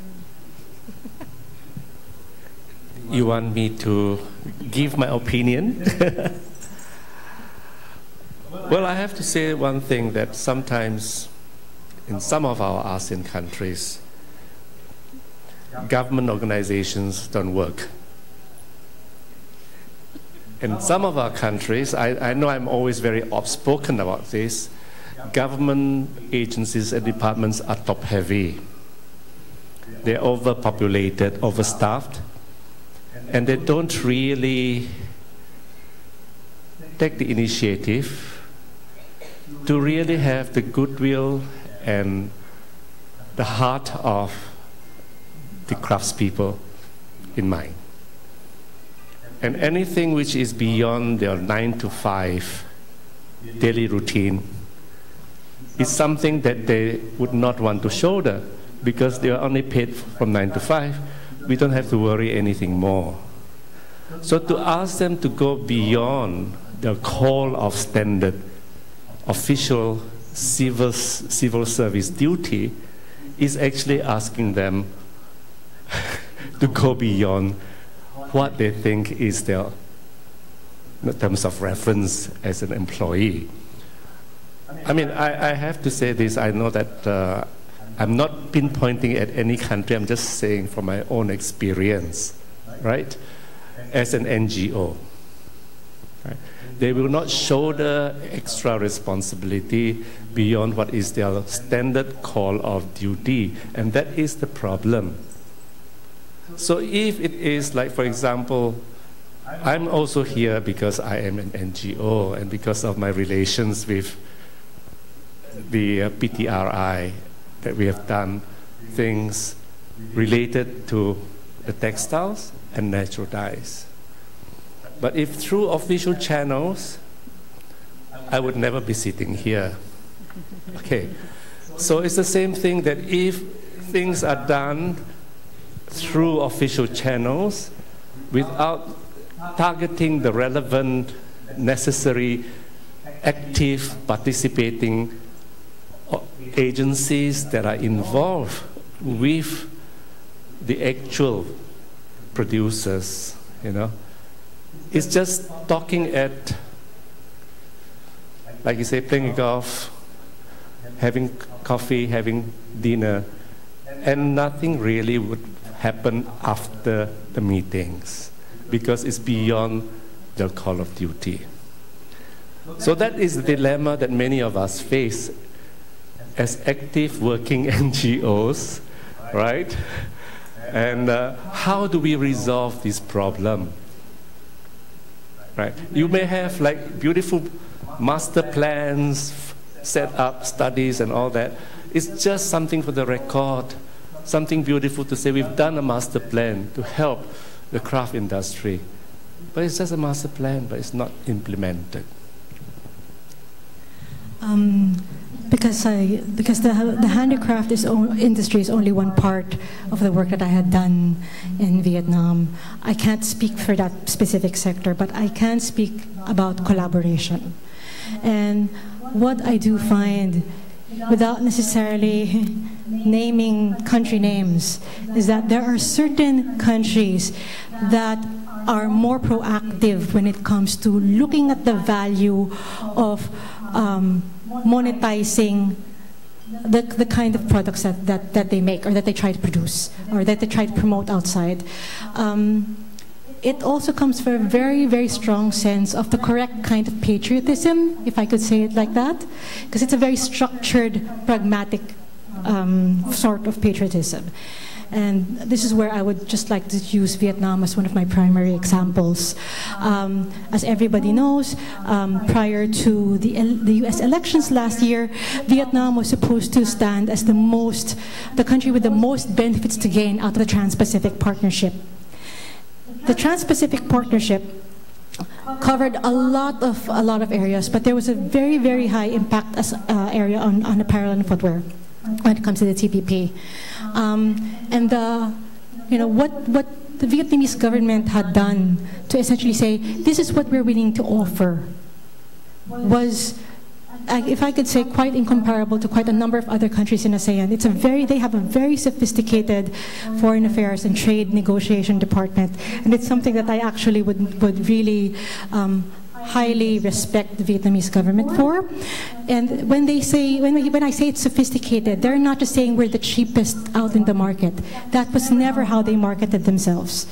One of the things that people did not really talk about as much is we have to remember that Vietnam is still a socialist country. So apart from China, they're the only country with a one union system. They were going to give it up for the TPP. That was their offer. You come here, we let all unions in, essentially. So they had something to offer. They were offering better labor rights. They were offering better environmental rights as part of their trade negotiations. We do understand that it has to be combined. When you talk about sustainability, you have to have economic, social, and environmental all at the same time.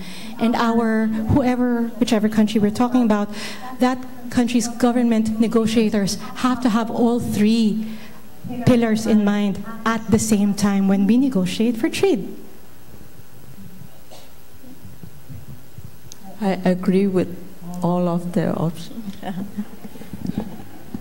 Okay, thank you very much. Any comments? May we take a few more questions?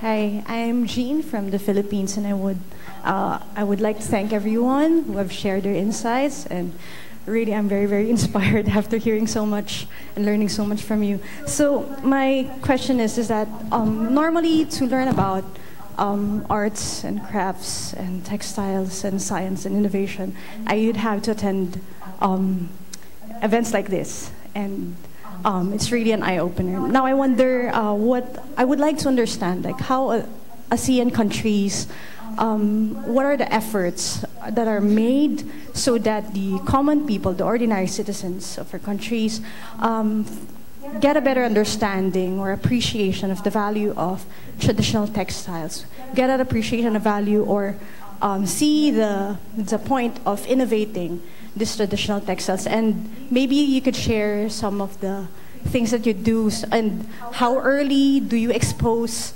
the citizens or children, or do you learn this as adults? Because personally, I learned about traditional textiles when I was already working. So what are the efforts to instill appreciation and value of traditional textile and textile innovation so that we could maybe move forward in our own effort as an individual, or maybe we could also use this information to integrate it in our companies, in our school system, in our society?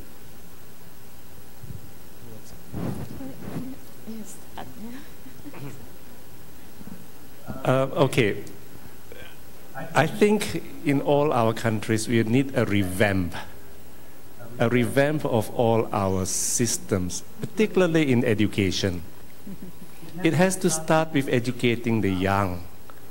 And so we have in the World Crafts Council a project we call Crafts and Education. It has to be taught when they are young.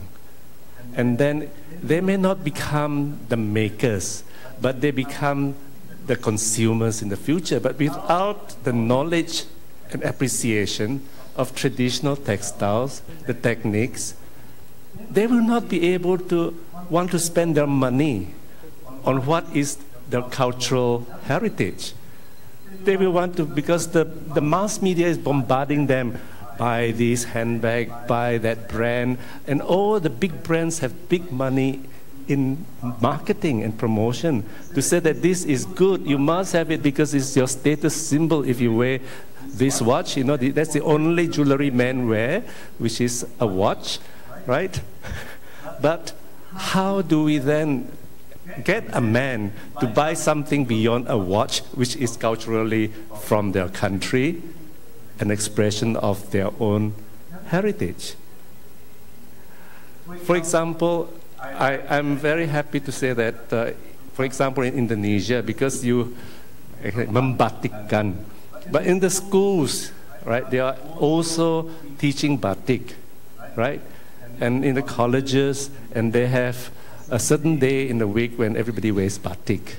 Like the Philippines, you wear the barong, no? And so these are ways in which appreciation of the traditional textile happens.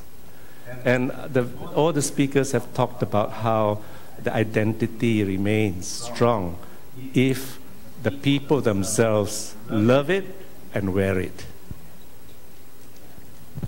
I think innovation comes from the based from the traditional and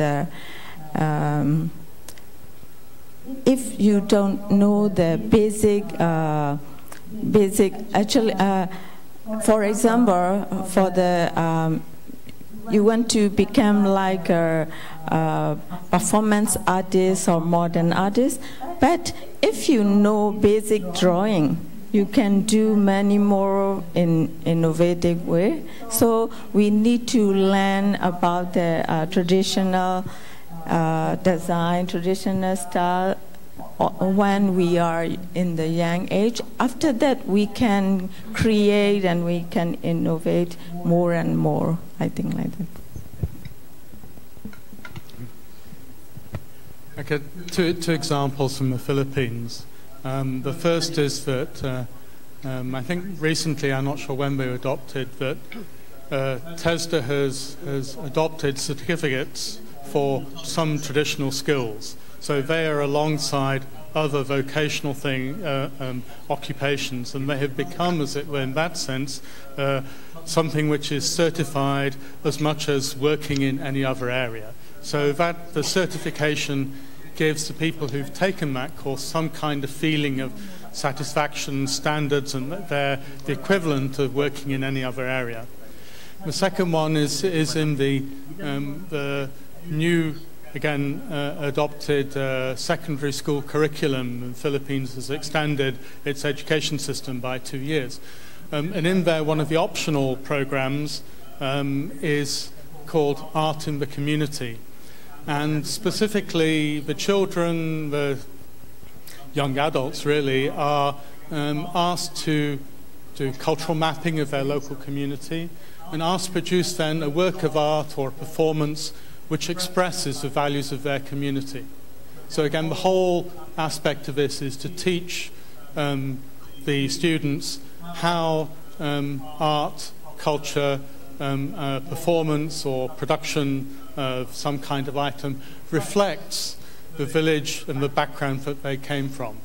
Now, curriculums can be implemented in all sorts of different ways, and I've heard lots of examples, even from ministers of education, who say we've got a great curriculum, but it's never been actually put in place. But nevertheless, I think that's a good example of the kind of thing, how it could work in community, and really also pushes the student to go back to the elders and back to the people in their community and find out what traditional expressions they have. Just to take off from your point about educational reform, how early do we need to start? As early as possible. As early as possible, because I agree with you that at the end of the day, whether they may not be makers, they would still be consumers. They would still demand for better products and services, whatever those may be. But more than when you start it, it's more or less how you approach it.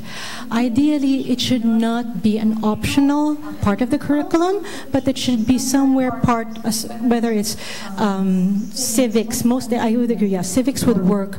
Because at the end of the day, what are exactly we trying to teach? Are we trying to teach enlightened patriotism? Partly. But also we're trying to teach collaboration. Because what we notice a lot of is that when you have specialists, we have specialists that end up thinking in silos. And that's what sort of got us stuck into this problem that we have in the first place. We have engineers that only think in this part of the problem, and HR people that only think in this part of the problem. HR people, oh, I only do compensation and benefits. I don't know industrial relations. So, we have to have more integrated approaches to education that would allow our citizens to collaborate more, not just within their workspace, but within their communities and cross-sectorally. I think I just want to say one thing. As you said, if a people a culture loses the soul that is intrinsic in its traditional textile. If that is lost, the identity is lost, the spirit of the cloth is lost, then you become just nobody. So it needs to still have that essence of the soul of the people. If it's just mechanized, reproduced somewhere, like you say, from one part being woven in another part without an understanding about what the motives are about, then it loses its soul. That would be the end. I just wanted to take off from what Simon mentioned. Here in the Philippines, we're also working with TESTA. For the reference of everyone, TESTA is a technical education and skills development authority. And we are working with them on a certification program for handloom weaving communities. In essence, what we're trying to do is to recognize that handloom weaving is a skill. And in fact, it is worthy of a certificate of that sort. But to be able to do that, standards are required. So it is a long process. And we are now, I think, 60% of the way. It's now validation time.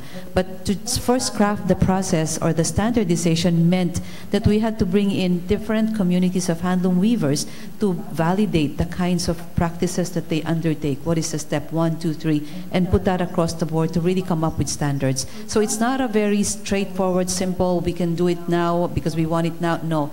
But nevertheless, I think that's the first step, to really work on standards and to recognize the achievement of the attainment of those standards and make it known to the others. And this is their equivalence of a techno-vocational, if not a 4-year college degree. So we hope that we can then bring it to master level, and hopefully it can also be an avenue for accreditation for weaving schools, because there are many, many schools. But at the end of the day, are we talking about the same technical input? When I say technical, just very quick example. You come and you ask for a 30-inch wide fabric. This is like spaghetti. You know spaghetti noodles, you want to have like, if it's one serving, you take one fistful, that's equivalent to one person's serving. Well, sometimes they do it that way. It is all by rote, by memory. It's not by counting. It's not that you need 1,000 warp threads to be able to make some. There's a math or an arithmetic to this that has to be given on the technical side. So we feel that to be able to achieve these standards, you have to recognize some certain technical input that are a must to be able to make sure that your weave or your length and your width and the stability of the weave is to that extent, to that level. Okay, thank you very much. Do we have one more question? Yes, ma'am. Good afternoon. My name is Cassie Cruz from Mangating Katipunan DZXL and also helpline at DWAD. Well, I have a few list of questions here, but what I will do is just read, okay? So I will just talk or discuss on reality, which is happening now in Philippines. Well, my mother was a very good dressmaker. My auntie worked in garments factory, which is now closed. Okay, I have a friend whose business is bag designer and manufacturer. In fact, he was the supplier of ladies' bags in all SM department store here in Philippines. I actually had an interview with some stores selling crafts or fabrics. These are the list of the challenges that I saw during this process, this information. First is the capability of the masses to buy and patronize crafts, fabrics, or textile products because it is expensive. That's one. Most of the Filipinos now prefer to buy cheaper one. In fact, they buy in ukay-ukay store or China-made product textile. Okay? And then we should not just talk about knowledge and appreciation because most of the Filipino really loves batik or other crafts or weave products. But unfortunately, even though they wanted to buy, it is again expensive. So I am just thinking, I don't know who is the right person to answer on this. Since this is an TELA ASEAN Textile Conference, I'm just thinking, is there any policy which is already present right now, or a proposal from your group, policy on disposing used clothes, and policy on imitations, and of course, international policy or standards with regards to textile products. Thank you. I'll start to answer some of those questions, but unfortunately not all.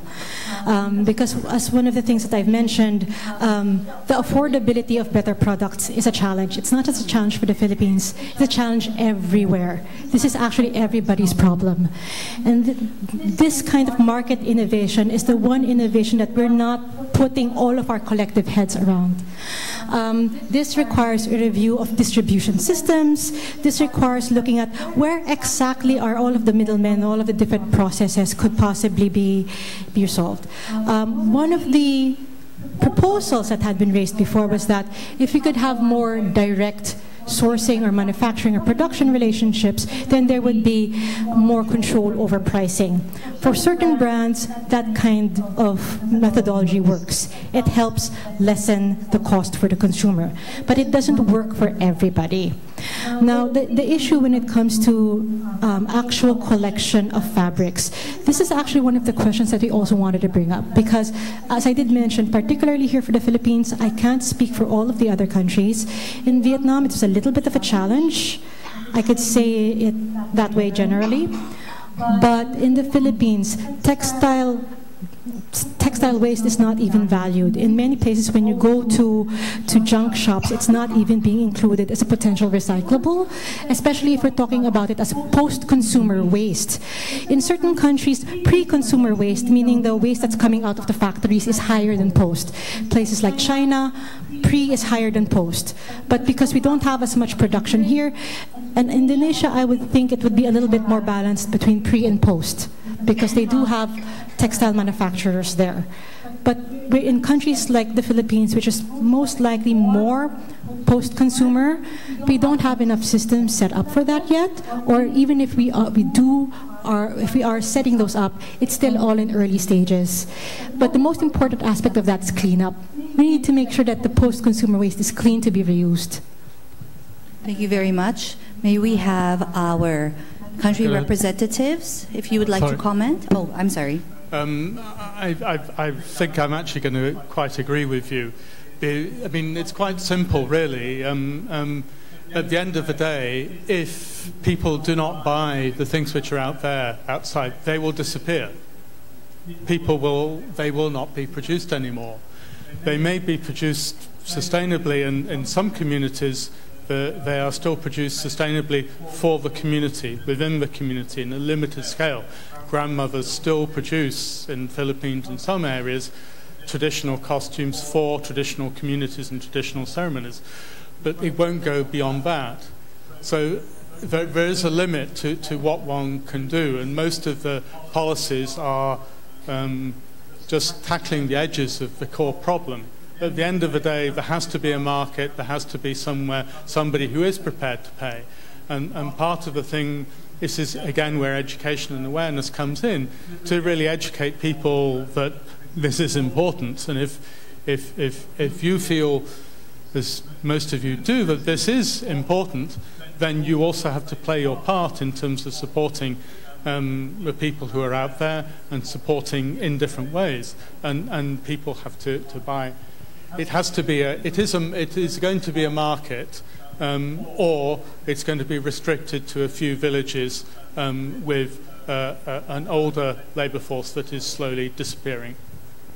Sorry. Thank you very much. May we have comments from our country representatives? Ako po yung sasabihin ko, bukas kasama po yun dun sa aming isi-share coming from the Philippines. I just wanted to respond to that. Part of the question on the circularity is something that we would also like to share with the rest of you tomorrow from the Philippines. Thank you. Okay. Thank you very much. And any more questions? Yes, please. You can move forward. Thank you. Hi, my name is Nash. I just have a question. It's a bit uncomfortable. We like to discuss the markets, and I understand the importance, especially because of the goals of ASEAN. But in the Philippines in particular, what I notice is that we tend to treat the people who are involved in handicrafts more as just the makers.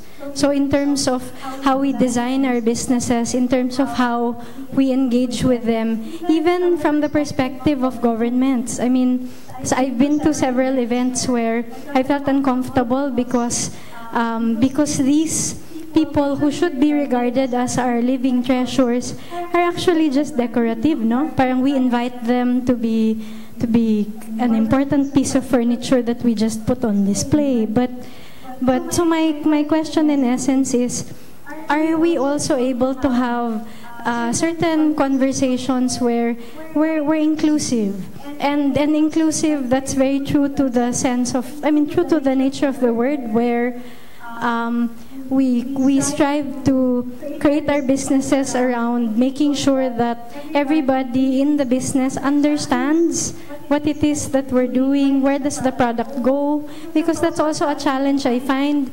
I've been as far as Tawi-Tawi, interviewing some mat weavers, and usually they're so used to somebody just buying the mat, bringing it to Manila, and then they never know where did their product go.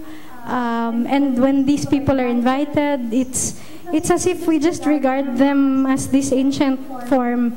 And like you mentioned a while ago, innovative has to be new. But the way I understand innovation is not necessarily the newness of a thing, but the depth in which we're able to appreciate it. No? So, I don't know, maybe you know of some people who can be the models for that kind of engagement.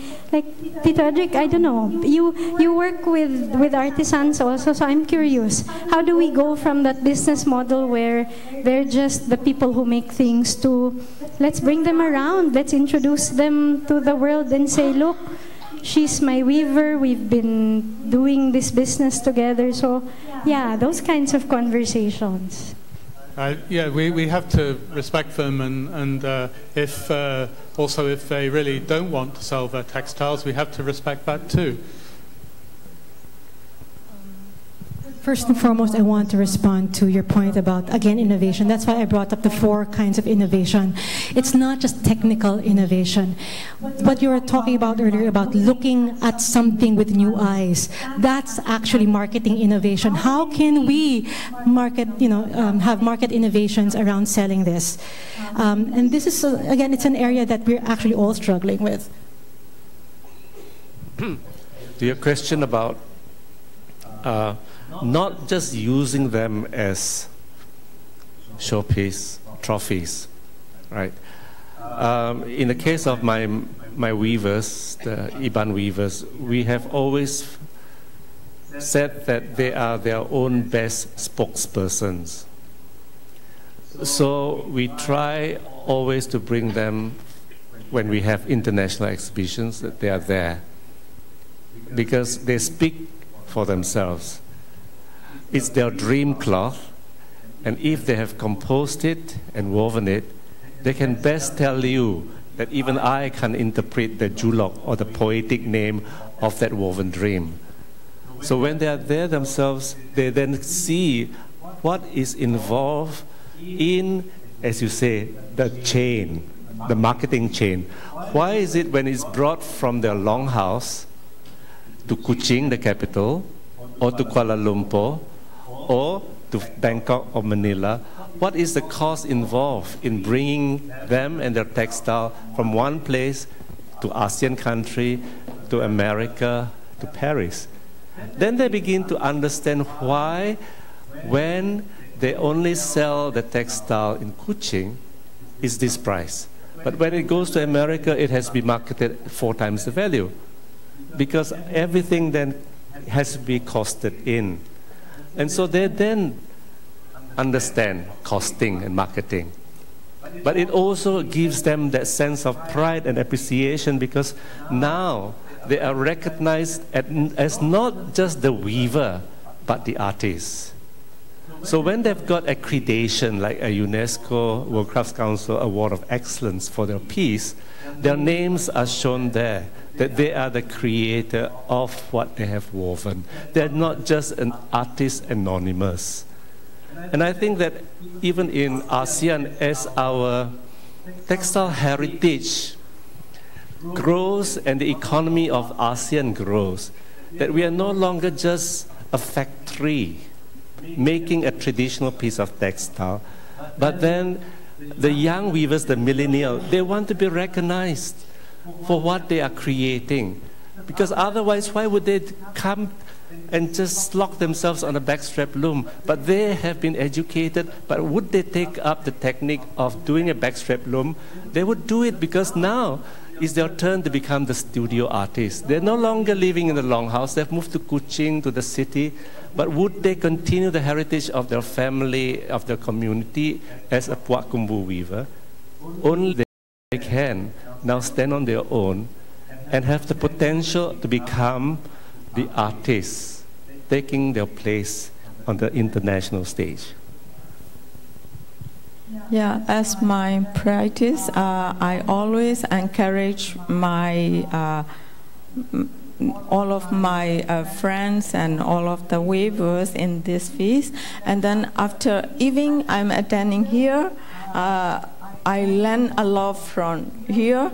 After that, we need to share again to them, because we all of us cannot attempt this like this kinds of event, but we can share our experience in here, and we encourage them.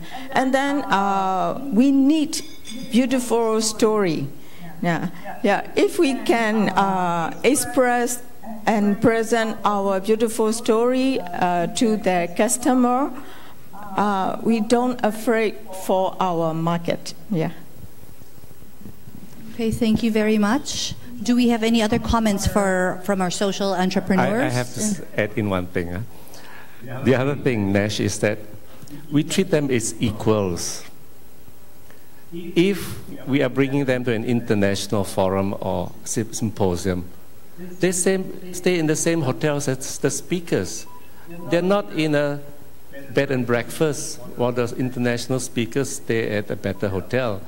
But they're also in the Hilton, for example, where we host our event.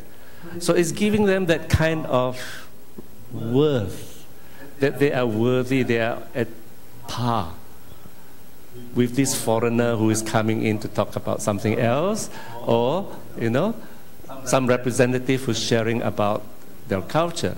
But they are on the same level as a PhD or a master's or any other scholar. Okay, may we get any comments on that? Any more comments? Actually, for myself, I also work with different weavers, and I'd like to add something about that. I actually brought some of our weavers here. So we have the Baginda family, right?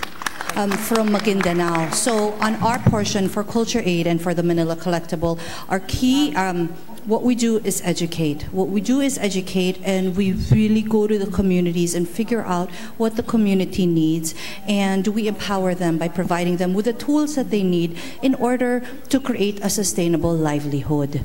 Also, we connect them with different agencies and with different people. For example, we are now connecting the Baginda family with the Philippine Textile Research Institute to upgrade their weaving looms, and we've also connected them with other weaving communities. All right, so it's very important that we educate our weavers, and not only our weavers but also our craftsmen. Okay, so any other comments? Do we have any other comments? Okay, so thank you very much for all of that. We will continue our conversation tomorrow. And may I call on Ms. Elaine Tan, the Director of ASEAN Foundation, and Director Celia Elumba to award us with a plaque of appreciation.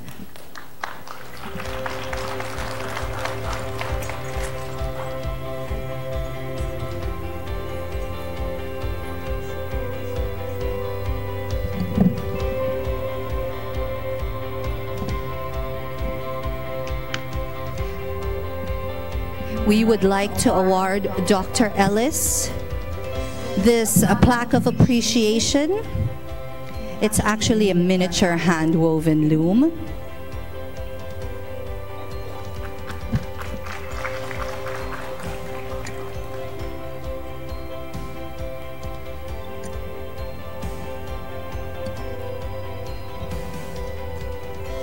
Okay, thank you.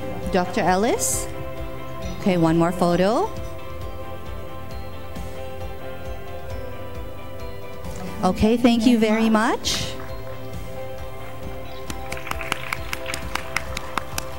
Okay, and now we would like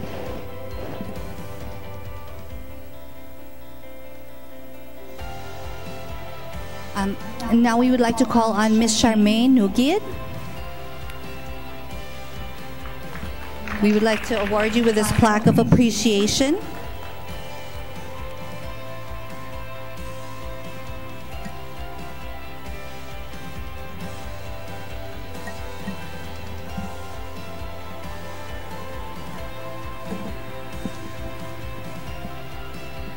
Thank you very much. And for our next plaque of appreciation, we'd like to call on Ms. Phu Athane from Myanmar. Thank you for sharing your knowledge on insights on textile perspectives on Myanmar.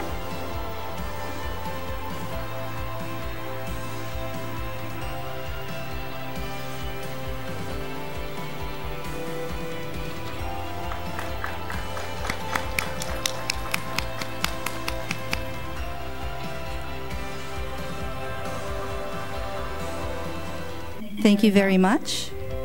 And now would like to call on our representative from Malaysia, Sir Edric Ong, for sharing your knowledge and insights on textile perspectives in Malaysia.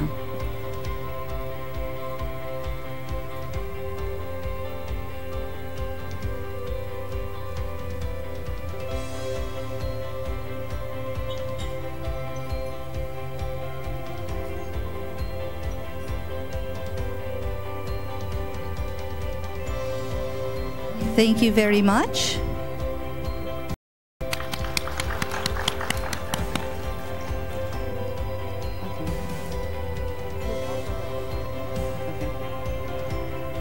And another group photo.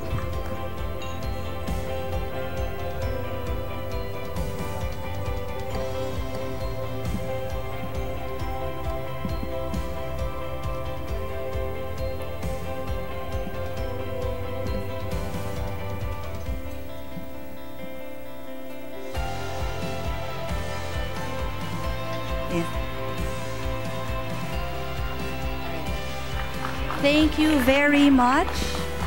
So that concludes our first day for this conference.